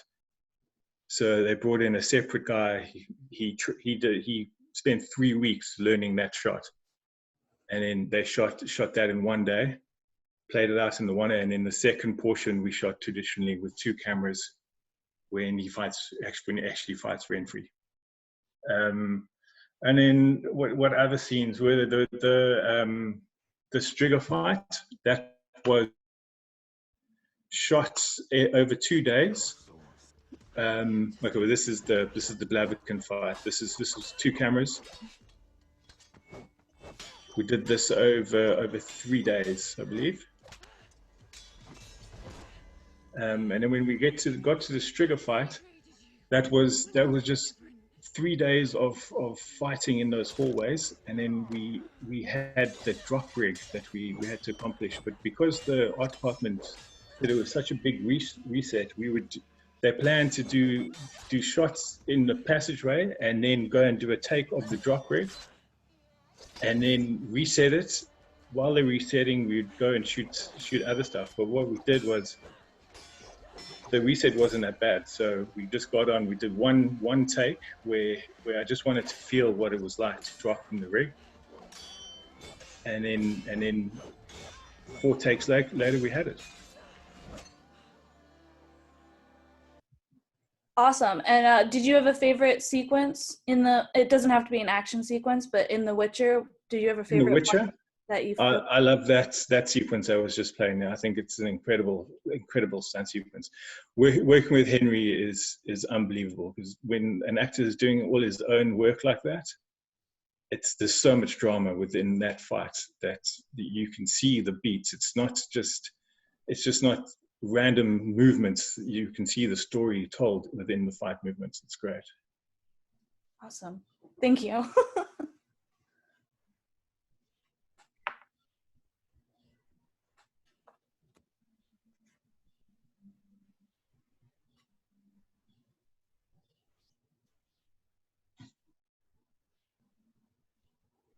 So I think we only did 4 takes of this because, I mean, with Henry doing it, and he's literally landing on padded floor, but it's still the lead actor falling onto the floor on a decelerator.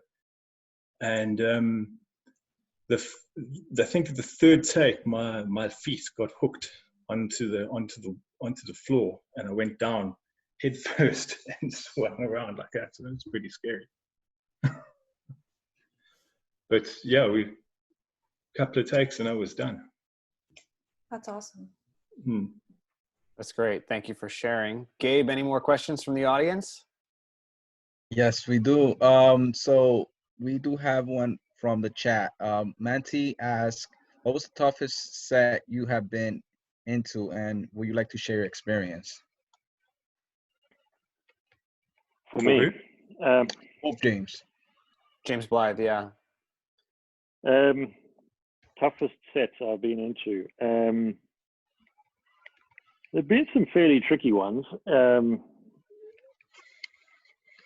have to say, when productions come and shoot out here in South Africa, they're invariably coming out here for the scenery, for difficult things. Yeah, we do have studios here as well, but they like to use the outdoors. In terms of difficult, it's probably a movie I did as a second called Primeval. It was a crocodile movie. This was 2006.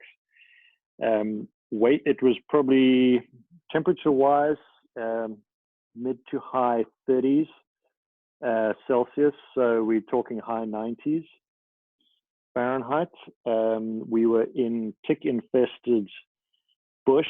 We were waist deep in really thick mud in waders, shooting on Panavision Millennium.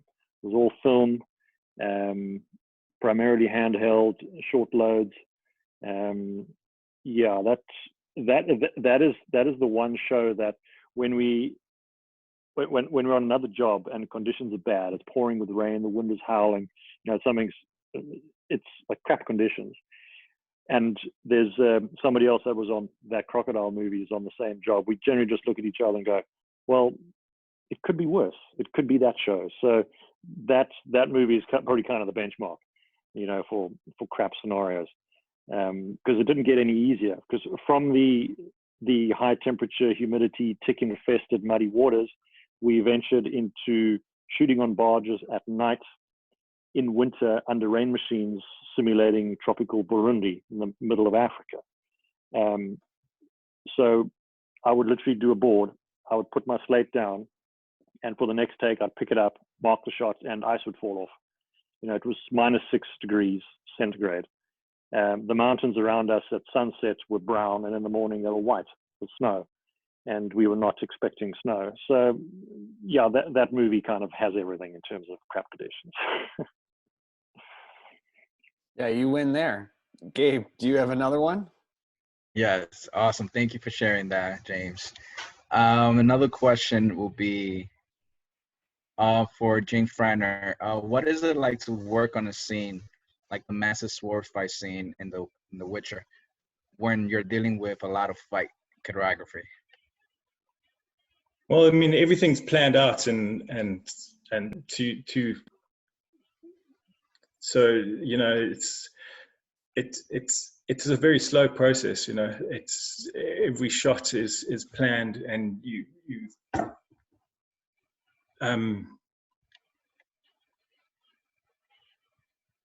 Due to that planning, do you feel it moves quickly or slowly? No, it moves definitely slowly. Nothing moves quickly. It's, you know, the more planning you put in, and the more rehearsals that have been done kind of behind the scenes in terms of the fight sequence, and any kind of pre-vis that's been done camera-wise, you know, and everybody's on the same page, and camera knows what beats need to be hit, you know, particular angles or particular positions that cast has to be in, where camera needs to be in a particular place. If everybody knows all those, you know, and everybody's lined up and they all go and the whistle goes, you know, and everybody does what they're supposed to do, it might be a slow process setting it up, but when you get it, you don't necessarily have to do it many times. You know, I've been on shoots where it has been a bit chaotic, and it's like ideas get thrown in left and right, and it's like, what about this? What about that? And the last thing you want to hear on set is from anybody is, I have an idea. You know, but when everybody's there and they know what needs to be done, everybody's rehearsed, cast know what they're doing, they've got their fight sequence down. Camera then knows, okay, at this point there's going to be a sword flying through there, I better not be here. You know, the camera's going to get hit or I'm going to get hit. So if once everybody knows what's happening, it may seem like a slow, tedious process, but actually it's you wind up shooting less because you get it right the first or second time. You're not running around like headless chickens trying to figure out what you need on the day. You know, that kind of answers it a little bit. Well, I'm glad you answered that, because that was my next question. Because somebody asked, how often are you suggesting shots to the DP or director? So that you just answered that question. Thank you. I'm going to field one from a little bit ago in the chat from Hector Flores, who asked about prep and how on big shows it can be a long process and on smaller shows it can be a short process, and how to deal with that. James, what's your 2 cents? Because you've talked about doing commercial work and long form work. And so usually commercial jobs, you barely get a day. TV, you obviously sometimes get 3 or 5. You know, how do you handle the difference between those 2 preps? It's good getting in as early as you can with the DP. You know, once they've figured out the kind of camera package they want to use, everything else can kind of fall into place. A commercial gear check, you know, on a good day, it's 2 to 3 hours. Literally, that might be a 5-day commercial. You gear checking in the morning, or you gear checking in the afternoon. Big shows here. The longest show I've done was 127 shoot days. We had 5 days of prep, you know, and we couldn't get any more out of production. They wouldn't give us any more. You know, that's all you have. It's like, okay, well, we got to shoot a lot of lens tests. It was a digital job, you know, so it doesn't make it any less, you know. But we weren't waiting on film processing results and stuff coming back. But you know, they do like to limit, certainly here, get a sense they like to keep prep time down to a minimum, paid prep time. So getting in as early as you can, with a DP via email or a phone call, at least you can get the lay of the land. It puts you on the map. They know who you are. They know they can rely on you. You become the go-getter, and it's the more time you give yourself, the less rushed you're going to feel. If you leave everything to the last minute, you're going to feel rushed the whole job. It's like I say that about if I get to work late, I feel late the whole day. So I'm always there a little bit early, just so everything's going to just fall into place. But prep, I like to, if I can get in touch with the DP as soon as they're confirmed, or at least I'm confirmed as well, then at least just get the ball rolling. You get a lay of the land, you can get an idea as to what direction they're going in, the style of shooting. Then you can kind of go, okay, cool. Then you start getting the scripts in, breakdowns. Okay, now we've got rain machines. So then you can start putting together your lists, from an early stage. Trying to get all that information in like 3 days it's not conducive to a stress-free gear check. How about when you only have one day? How do you feel about, how does the process change when you know that you only have so much time to get it done? You just hope you don't have a massive pile of gear to get through. If it's a fairly contained gear package, a camera package, you work through it steadily. You don't need a huge amount of time to do your basic tests, your lens tests and camera tests. A lot of the time is actually spent building and just rigging, especially if you've got Steadicam or different modes. You kind of want to figure out how you're going to build what time, or you try and push for more, or you've actually just got to do what needs to be done, just to kind of get the tests out there, and then you're almost doing the rest of your prep on first day of shooting, in a way. If you're not going to be strung out outdoor locations, if you're contained, you do what you can. If you are given a short period, if they're not going to give you any more time, you actually just have to go with it. You voice your concerns. You've got to say to production, well, listen, this is the deal. This is what I have to do. We're still waiting on gear. You need to make allowances. So either give us more time, or you're not going to actually have gear, because maybe stuff is being shipped in from overseas, it's being freighted in, or you're waiting on gear, or this, that, and the other tests. Because it's not, tests are not just, they're not just camera tests. Camera will then go along, and because you have makeup tests and wardrobe tests and lighting tests. So all these tests invariably will have a camera there at some point. So they have to make allowances for that. So a well-run production team should know what the requirements are and who needs to be where, ideally.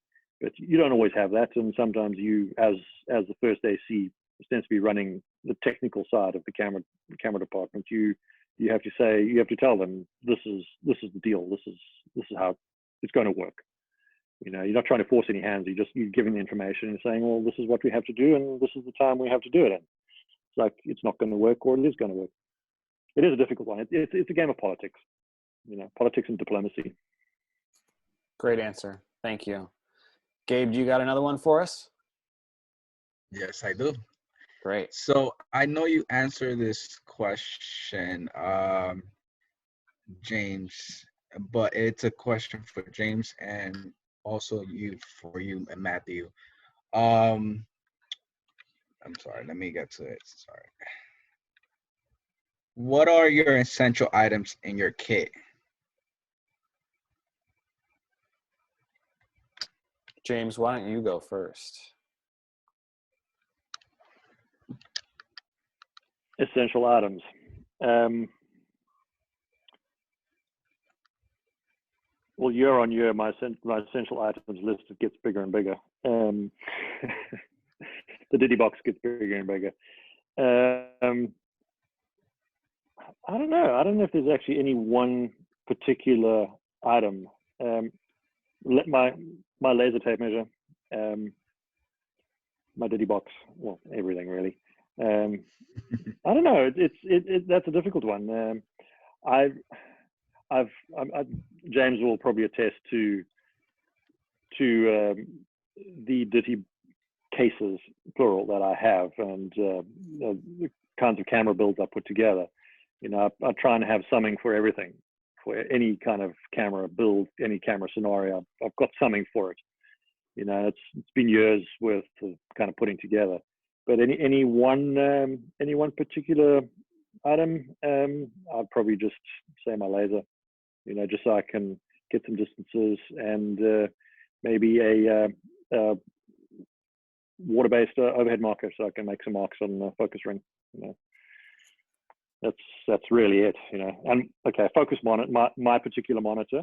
But if it's any one thing, I mean, I could make do on any monitor given to me as a reference. But as a focus puller, if somebody said, "Come now, we need you," I would take my laser. You know, and just go with the flow. Something that I've heard someone else say before is my surveillance kit, right? That's a thing that you don't think about how essential it really is. But, you know, when you run a team on walkies, just having a surveillance kit as a basic communication device can almost be the most important tool that you have.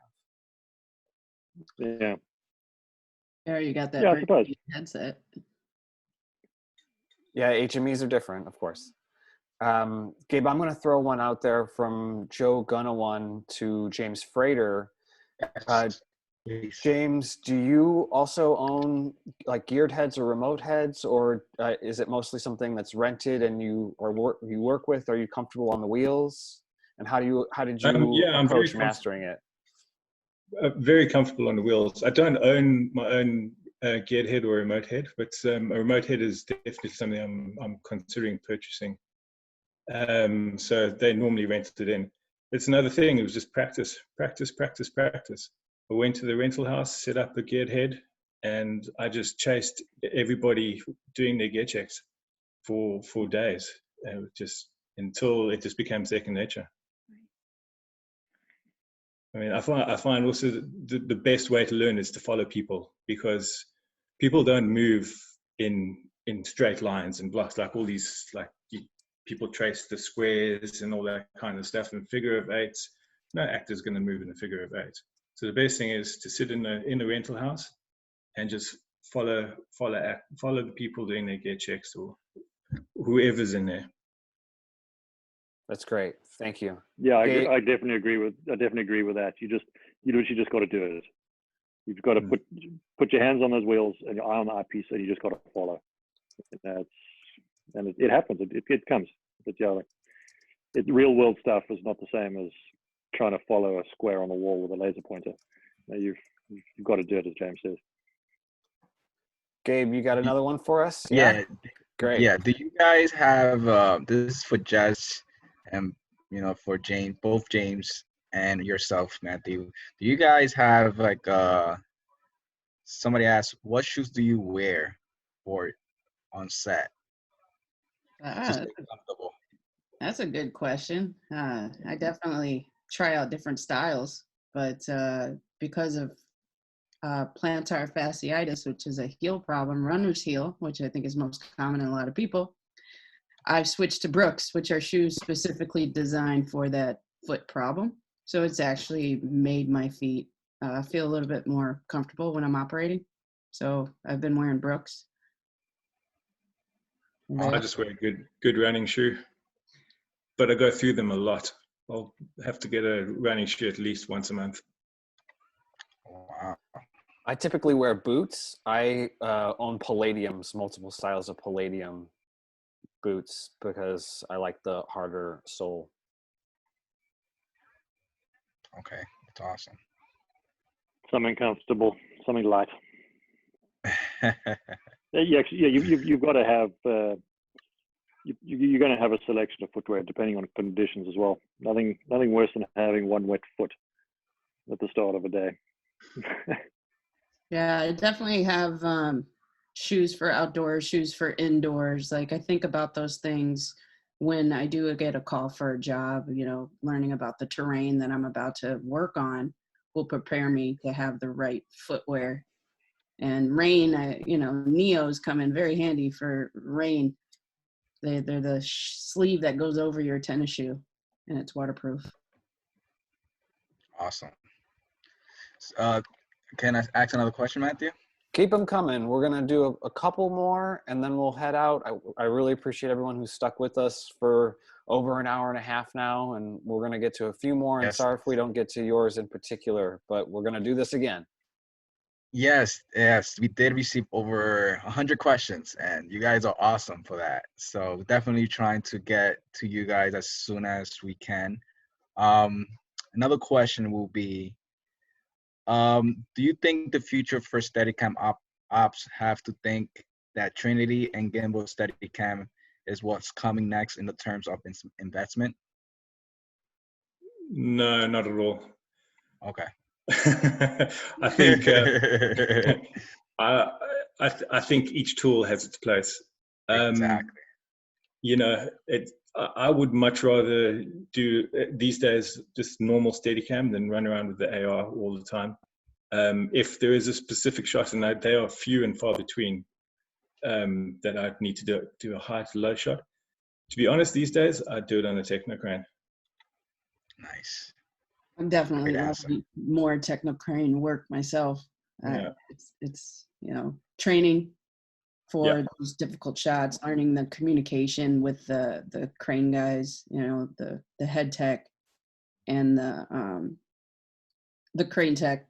You all have to be in sync. It's like you absorb an extra part of your crew that are also artists and people that want to achieve the shot and help you achieve that goal as an entire team. It's really cool with the Technocrane. Awesome. Thank you. Any, Matthew, want to? Yeah, I'll pull one wanna- from the chat. Yeah. Okay. James, you had mentioned this earlier, and I'll kind of cover it a little bit. Practicing focus pulling. So I give people two little tips of advice. One that James offered before, which is to measure things in your own environment so that you can just get accustomed to the relative distance between things, right? If you know that from the edge of your couch to your television is a certain distance, then you can always look at that and remember this is that distance, as well as using something that's relative to yourself. I'm just under 6 foot. And so again, I know that my wingspan is 6 feet, as well as I know that if I put the middle of my chest at the film plane and I can touch the object, it's right at 3 feet. And so I'm using something that's very relative to myself in order to do the job. And then another thing, because people are moving towards wireless all the time, is to get used to how the knob throws. Ask a rental house if they've got a piece of gear sitting on a shelf on a Tuesday. Go in and practice with it. Just do throws from 20 feet to 5 or from 3 feet to 12, because getting that range of motion built into your wrist will help you in the future when all of a sudden you're trying to hit a mark really fast and you know how many degrees you need to turn the knob in order to go from one distance to the next. Yes, I definitely agree with you on that. The advent of mapping lenses to one ring, I think for me is probably one of the biggest kind of advances in focus pulling. You know, before you'd have to figure the acceleration of every lens in that you have in the kit. You know, from minimum to infinity, everyone pulls differently on a follow focus or on the barrel. But now with Preston came out with mapping to a ring, every wireless map now. That means you can have every single lens in your entire lens package mapped to one ring. So you know when your hand is in a particular position, that's 15 foot or that's 7 foot. You have your markers. You know, I think that is probably one of the single biggest changes and advances in focus pulling. I mean, aside from all the range finders and everything that they're now throwing at us. But in terms of the practice, as you say, Matt, going to the rental house, feeling the lens, taking those real world distances in your own environment, how long is one of your strides? You know, then you can pace out a set. You can literally just walk from one mark to another mark. Okay, that's how far it is. You know, you don't have to always pull tape, because sometimes or often you don't actually have time to get all your marks, because they want to go straight into rehearsals. And that's where a laser comes in handy, because you can just ping a laser dot at the actor's feet, you know, during a rehearsal if action has changed a bit, you know, and then you've got your mark. But in terms of learning how to do it, it's literally, you have to do it. You can't read a book on how to judge distance. It's very much an individual thing. I do find I will look at it from one perspective, and then often I will take a step to the left or the right just to look at that same distance from a slightly different angle to make it slightly more three-dimensional, to give it a little bit more three-dimensional depth in the real world. That I find sometimes helps me kind of gauge a distance, or just kind of verify a distance for me. You know, but in terms of learning how to do it, you're not going to go to film school and learn how to pull focus. You know, it's an organic thing. Yes, that has to be sharp when it has to be sharp, and that means, you know, you pull from here to there. But, you know, to actually get into the subtleties and nuances of focus pulling, that's experience and being shouted at by an operator when you get it wrong, or by a director when you get it wrong. You know, you got to learn. You've got to break a few eggs, so to speak. Yeah, agreed. Repetition, practice. Muscle memory, yeah. Muscle memory, yep. And oftentimes the focus puller, no one notices when you do your job right, and everyone notices when you do your job wrong. And Yeah. so you have to have like a thick skin and a short memory, so that you just move forward and do it the best you can each individual time. Gabe, yeah, I would. Sorry, go ahead. No, go ahead, James. Yeah. Just jumping on what the last thing you said there. You know, you got to have a thick skin. Yeah, you can say you're only as good as your last shot, or as good as your last job, and that is probably, as a junior focus puller, you know, when you're stepping up from being a second to a first. And I mean, Taylor, you'll experience this. You know, you're going to beat yourself up when you get it wrong. But that little beat up session that you put yourself through, it can't last the whole day, because it's going to put you off the whole day. It's like, it's one take. It's like you put your hand up and say, I had a buzz, can I have another one? And you just hope you get it the second time. Sometimes you don't get it the second time. You reassess your marks. You reassess you're taking your marks, you get confident about them, and you've just got to do it. You know, and sometimes when I've had those issues, it's actually been because of a monitor. You know, somebody's coming at camera and they're coming in, you know, at speed or something, and you don't get it on a monitor. So you've actually just got to step back to old school, get 3 marks on the wheel, step back, look at the cast, remember, running towards camera, and just do it. And you just remember, it's one take. If you get it wrong, you do another one. You just can't get too many wrong. And it is a confidence thing. You can't let it, you've got to thicken that skin up, as you say, Matt, to not let it rock you, because you will be rocked. I mean, I get rocked every now and again, you know, even after doing this for 12 years, you know. There are shots which you do, which you think, oh crap, that was really bad. And then they either work around it, or you just do it again until you get it right. You know, and you feel bad, but you beat yourself up, but then you got to move on to the next one. You know, it's confidence. Operators will do the same. They might miss a pan or miss a beat. You know, you just kind of got to go, cool, this is what's happening. They here, they there. I must be here. Point the camera there. You kind of just got to do it. You know? Thank you. Yeah, absolutely. Gabe, let's do one more question from the audience, and then I feel like we've spent a lot of time, and I wish we had more, but we'll be wrapping things up here shortly. Awesome. So we have, let me see these questions. We have, I'm not sure if we did answer this question for Manti Amare. She asked, question for James Blyth. Which way do you think can someone gain a better skill of focusing, pulling, being taught in school, or by practicing by own self? You need somebody to guide you in actually focus pulling. you know, you have to do it. You can't just read a book about it. You kind of have to, you ideally want the assistance of an operator who can say, I'm doing this, I'm doing that. You know, it's like, oh no, that was too fast to pull, that was too slow a pull. You know, you got to take into account the scene. You know, is it a high energy? Is it drama? Or is it somebody crying? You know, it's a difficult one to actually teach. You have to feel it. And as soon as you can kind of get a feel for, you know, if energy is high in a scene, well, then you can do faster pulls.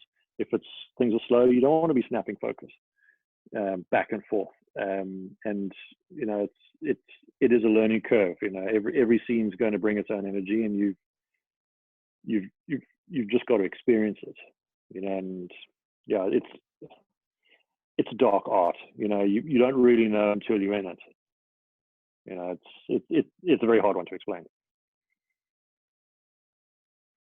Thank you for that. That was quick. Do you got one more for James Frater per se, Gabe? Can you? Actually, I do. Right. When you had the camera tilt and on the action shot with the sun flare, did the DP use the phone app to tilt at the moment? And had you talked about hitting exactly the moment before the take?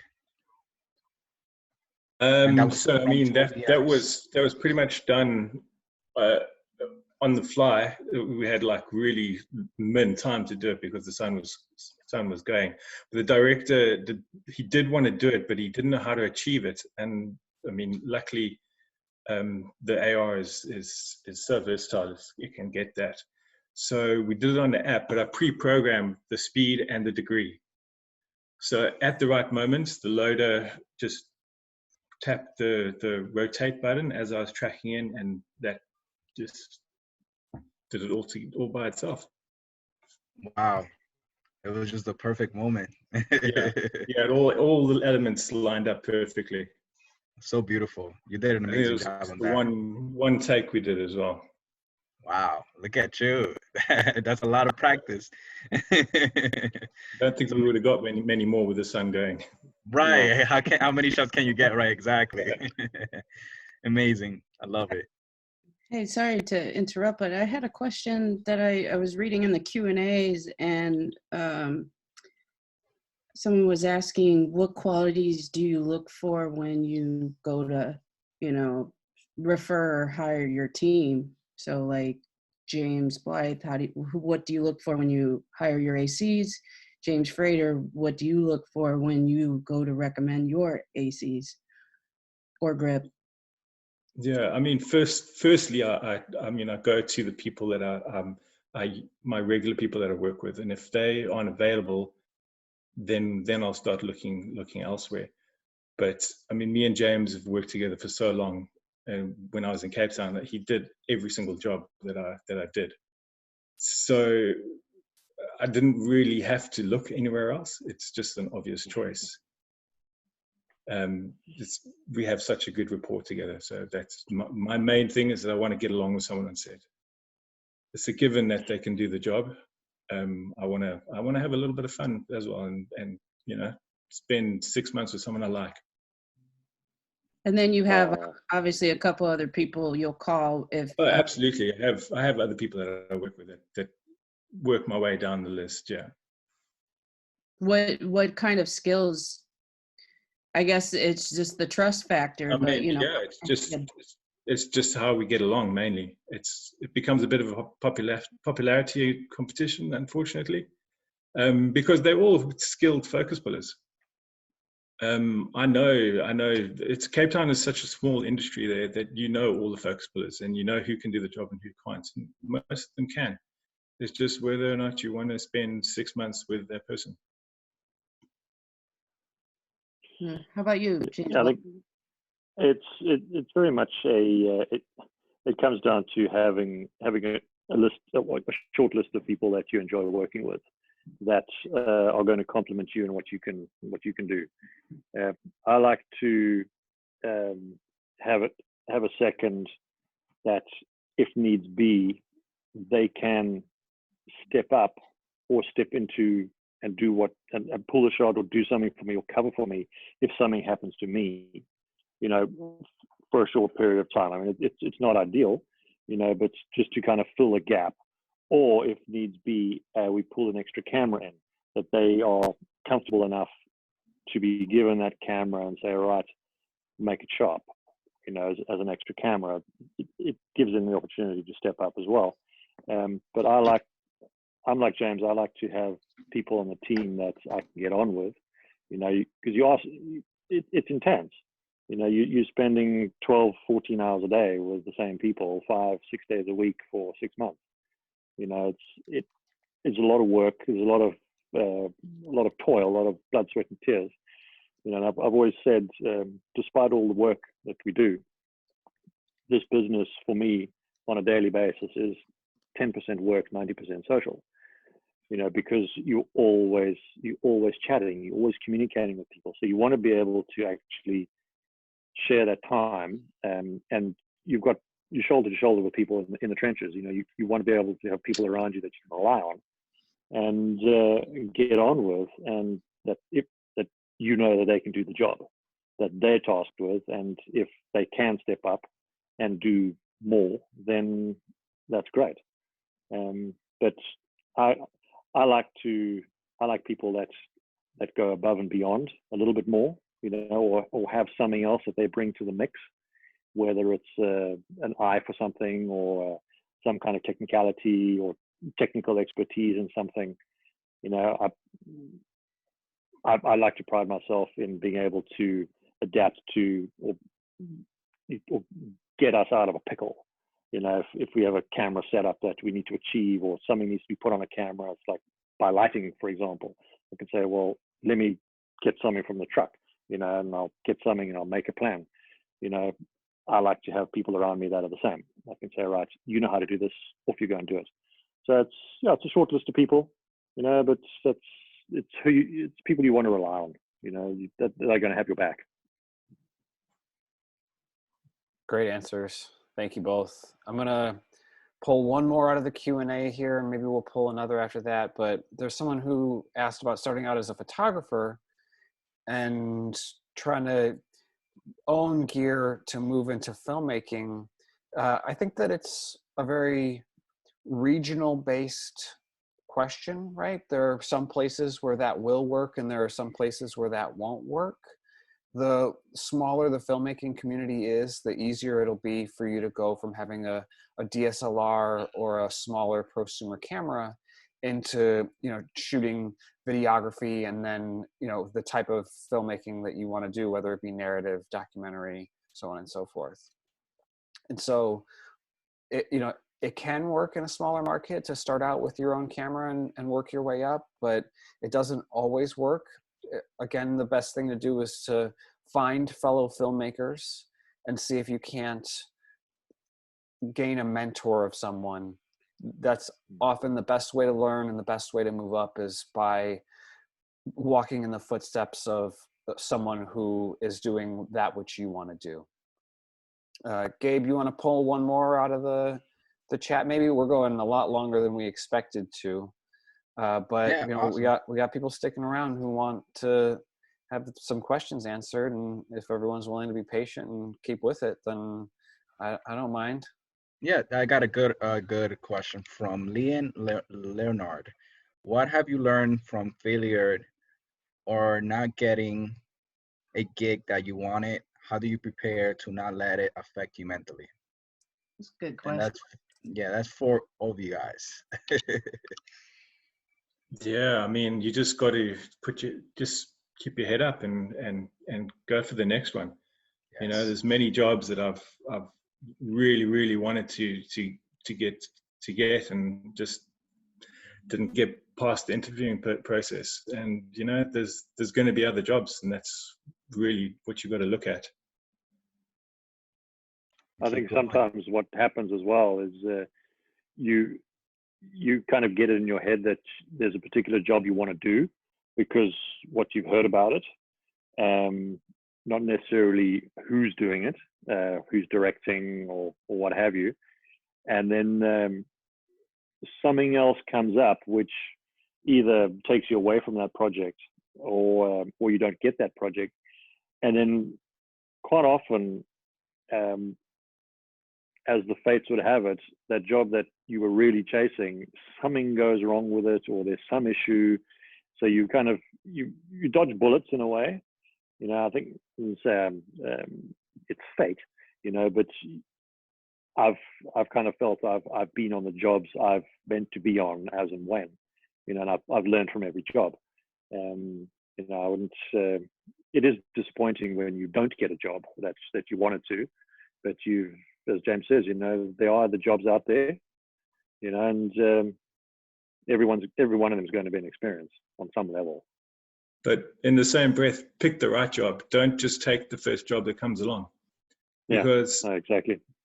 That's what I did in the beginning of my career. If the first job that would come, I'd jump on it. I'd get booked in the job, and then without fail, a couple of weeks later, I'd be asked to do something bigger and better. But I'm already on something, so just choose your projects wisely. To bounce off that, out of curiosity, are there any like red flags that you kind of search for, or make sure that the job kind of suits you and is also legitimate for smaller gigs, maybe? Well, I mean, the script is a big tell, and who the actors are, like how the interview goes with the DP. Just be careful if he's really, really, really nice, because he might not be later. That is very true. They all grow horns at some point. Yeah. Yeah, if the script says at night on a boat during a storm, I tend not to do it. I don't like being on boats. Let's see. It's not good for my constitution. In the middle of a storm, that doesn't sound fun to you? No? No. Trying to keep gear dry while not getting seasick, that's not for me. I mean, I've been below decks, loading film, looking through a porthole, you know, in big swell, and it's not fun. It's not fun. Hey, I was looking in the Q&A, and I've found a question that maybe we could all answer is, how do you get your first job? And I'll start there. Like, it's networking. It's networking is how you get your first job. Going to events, you know, taking some classes, meeting people, letting people know you actually physically exist in real life, that you are, you know, this person that's capable of carrying, you know, expensive equipment on their body, or being in charge of a department, or, you know, being a member of the department, you know, leadership, representing camera responsibilities, all that kind of stuff. But I think it all roots to your network is how you get started, correct? Yeah, hang out at the rental houses. Anybody else? Yeah, Jess, you worked with this DP. James and I did on Blood Drive. You're on Levy. Ron Levy, real firecracker of a character. He kind of summed it up. You know, we all like to use the phrase, it's who you know. I know Spielberg. He doesn't know who I am, though. So it comes down to who knows you. And as James said, you know, you go to the rental houses, you network, if you're junior second AC, you know, you go along and you offer to help out with gear checks, you know, you mark boxes, you help set up a chart, you know, you make the guy some coffee or something, you know, you get in there, then they know who you are, you know, and so on and so forth. You've got a network with operators as a focus puller, or with DPs. You know, you've got to build those relationships. You get on the job, and then you use that as the platform for the next one, and hopefully they like you, and then they say, right, let's go to the next one together, and they take you with, you know, or next time I come back, you know, I'm going to definitely give you a call and I'll keep you posted, or I've got this job, you know. It's who you know, and who knows. It's also very much who knows you. So it is that network, you know, it's crucial. And it's a combination of being trustworthy, you know, yes, and then also definitely. And also circling back and recommunicating, You know, you may have Yeah. established these networks, but you know, things fall off, people do jobs, people have personal life things going on, you know, not everybody can remember every single person they've met. So it's like you have to kind of find a way to reconnect. And that Yes, through an definitely. email, through social media, through an event, through, you know, friends, family hangout. It just depends. Yeah, no, definitely. I'll roll this one into a different, how do you handle political situations when you have kind of too many cooks in the kitchen? You know, the director tells you one thing, the DP tells you another. James, yeah, what do you do when you're getting opposing interests? Well, Give that's them a the third fine option. line you've got to walk, you know. You've got to be the mediator between the two of them. Generally, I like to listen to what the director says and protect the DP in what he's trying to achieve. So if the director wants to do a 360 and I know that the DP is not going to be lit for it, I try to talk the director down from it, or to actually go to the DP and you know have a chat with him about it and communicate that, and then they can sort it out together. But I think communication between the three of us is essential, and it's a fine line you walk as an operator in between the two of them. Yes, and it's like, it's almost like anticipation, reading minds, eavesdropping, you know. Yeah, absolutely. All those play a part in trying to. And every job's different as well, you know. Some like some jobs the DPs just sit and light and they don't want anything to do with the camera. Other jobs they put in the lens exactly where they want it, and you do what you're told. You know, you just got to figure out those personalities in each job. And you have to be flexible as that person that they want. You're here to serve them, not yourself. Right. There's a diplomacy and political factor that comes in. Yeah.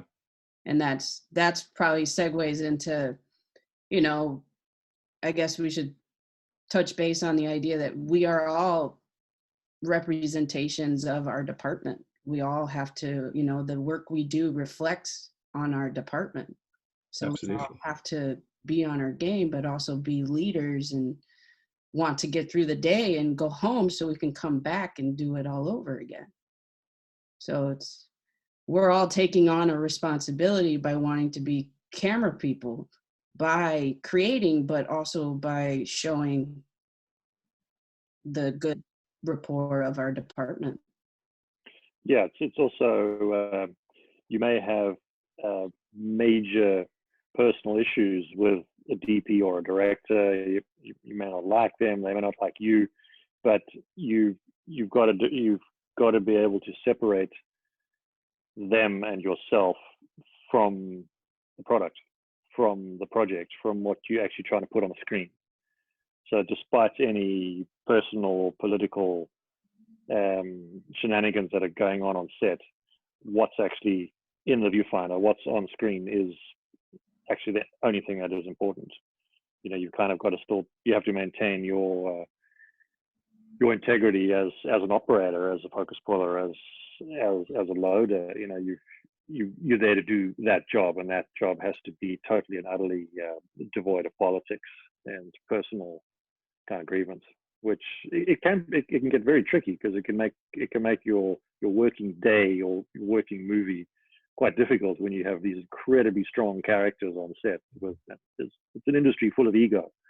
But you have to, you're there to do your job, and that is ultimately should speak for itself.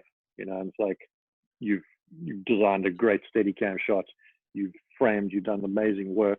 You know, it's like that at the end of the day, that's what's there. You know, it's like you can step back and say, there you go, that's exactly what you wanted. You know, nothing else has to ultimately come in get in the way. You know,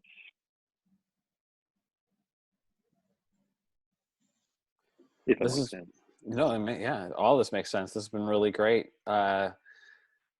Gabe, do you want to try and pull one? You know what? I'm going to pull one more. I saw one from John Waterman that I liked for James Frater, as the A operator, how do you approach adjusting and manipulating blocking and actor marks to build a better frame? Do you preemptively make adjustments? Do you talk to the DP and the director first? Or do you just step back and let them do their thing? It really depends on the show, and who the personalities on the show are. Generally, I'll make sure that the DP knows. If I'm going to move an actor, the DP has to know about it, or else he's going to be lighting air. So usually I'll ask the director and the DP if I can adjust anything on in terms of actors, and then we'll go ahead and do it. That's great. Thank you. Gabe, you got one more? I want to say thank you first to Gabe, because I mean, we could not have done this without you. And it's wonderful having you with us. Thank you so much for, being a friend and a compadre on this. Appreciate you. Yeah, you're bringing in the community outside of SteadiSchool, and all of our own little personal communities. You have access to so many people around the world, and without you, we wouldn't be able to provide a good program to so many people that want to hear from all of us. It's my pleasure. Thank you guys. And what you guys are doing is amazing. And I love that you guys are just bringing a different perspective into learning online, because nowadays it's hard, what we're going through, but it's not stopping us. It's making us closer. And, I think having a worldwide community of people from all around the world, it's great to see that, and that support that you guys are bringing to the community. Yeah, and I think you're the future of all this too. What you're doing, running pages like Learn Filmmaking. It's taking the younger generation and allowing them to see things from people that are working in the actual series and networks and all that kind of stuff. You're bridging the gap between it. Yes. So this is an example of it. This Zoom right now, we have younger generations, we have veteran operators, we have, everybody's here for a purpose. Right. So, we are learning from each other. That's what it is. Thank you for having me. I really appreciate you guys. Matt? No, Gabe, you got one more for us? Yeah, I do. So this question is for everybody in the chat, definitely. So do you guys rent your equipment, or you guys own your own equipment? Or it depends on the project? Well, I own my own equipment, so that would just be the Steadicam and Alien Revolution. Okay. In terms of everything else would be rented. All right. So when you started, did you start renting your equipment, or you started with your own equipment when you started your career? When I started with Steadicam, Yes. I was given a rig to sublet. Okay. Awesome. So I would be renting it out and paying the owner of the rig a portion of that money. Okay. Nice. Same here. Same. I think it's similar for a lot of Steadicam ops starting out. Is you have to get your hands on the gear. You don't have the money, so it's either you're going to go through some training program, or you know someone that has extra gear, and then you're able to rent it or borrow it. Nice. Awesome. I've got a fair bit of gear myself. I carry pretty much what most focus pullers will carry: a selection of monitors, range finders, filtration, matte boxes, those types of accessories. That's just the way we're set up here in South Africa. Is a lot of the focus pullers have a lot of their camera accessories, which overseas tend to be included in the kit. So clip-on matte boxes, production matte boxes, follow focus systems, whether they're wireless or straight up mechanical, monitors, transmitters. A lot of focus pullers carry those things here in South Africa, just from an income perspective. But we do have to match whatever the rentals companies are offering, or we at least get our packages together at the start of a show, and then we get our deals all worked out. But yeah, you've got to, certainly as a Steadicam operator, you want something that you trust, that you rely on, that you understand, and that is fitted to you. You can't every job pick up something else. You don't know how it responds, how the arm is. Maybe there's an issue with a post that some guys, or on previous job, they've knocked it and something's out of whack. It's like this is your livelihood. You've got to rely on it. So it's a massive, Sydney Steadicam, it's a massive financial investment. But I mean, it's what you do. You want that piece of gear that you can trust. And it allows you to be faster, and more efficient on the job too, because you know that gear inside and out. So true. So I want to thank everyone again for attending.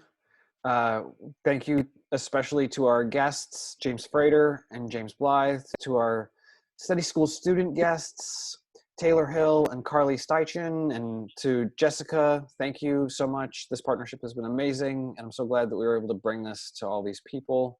Thank you again to Gabe. You could find everyone online. We have, IG accounts that some of them are posted in the chat.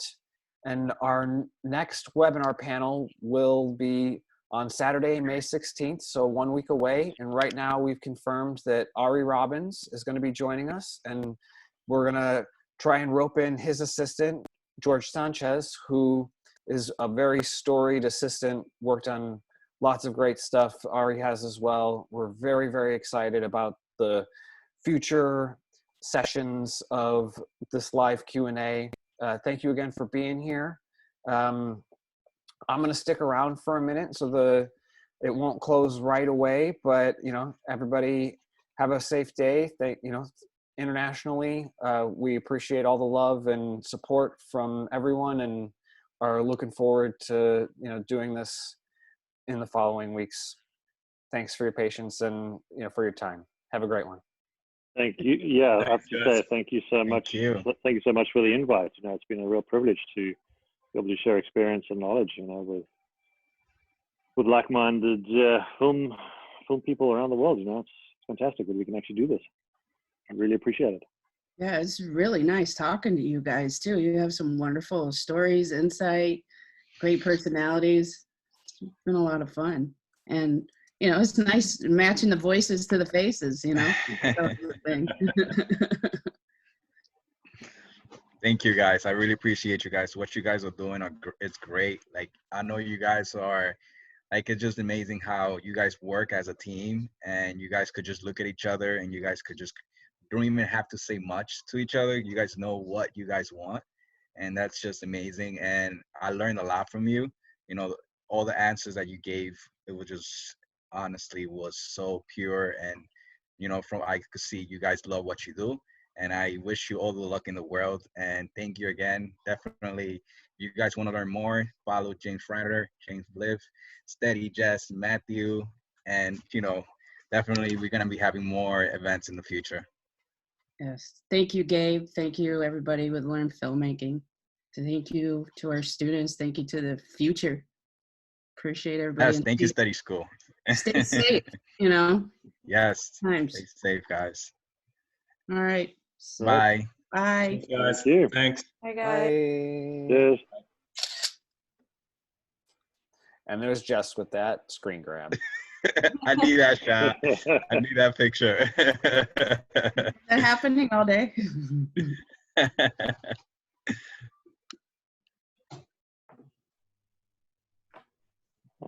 Oh, there we go. Jess, we don't go anywhere until you hit the no button. Where's the no button? It's on the bottom right. In your lounge. Yeah, it's on the bottom right, and it should say end meeting. Bye.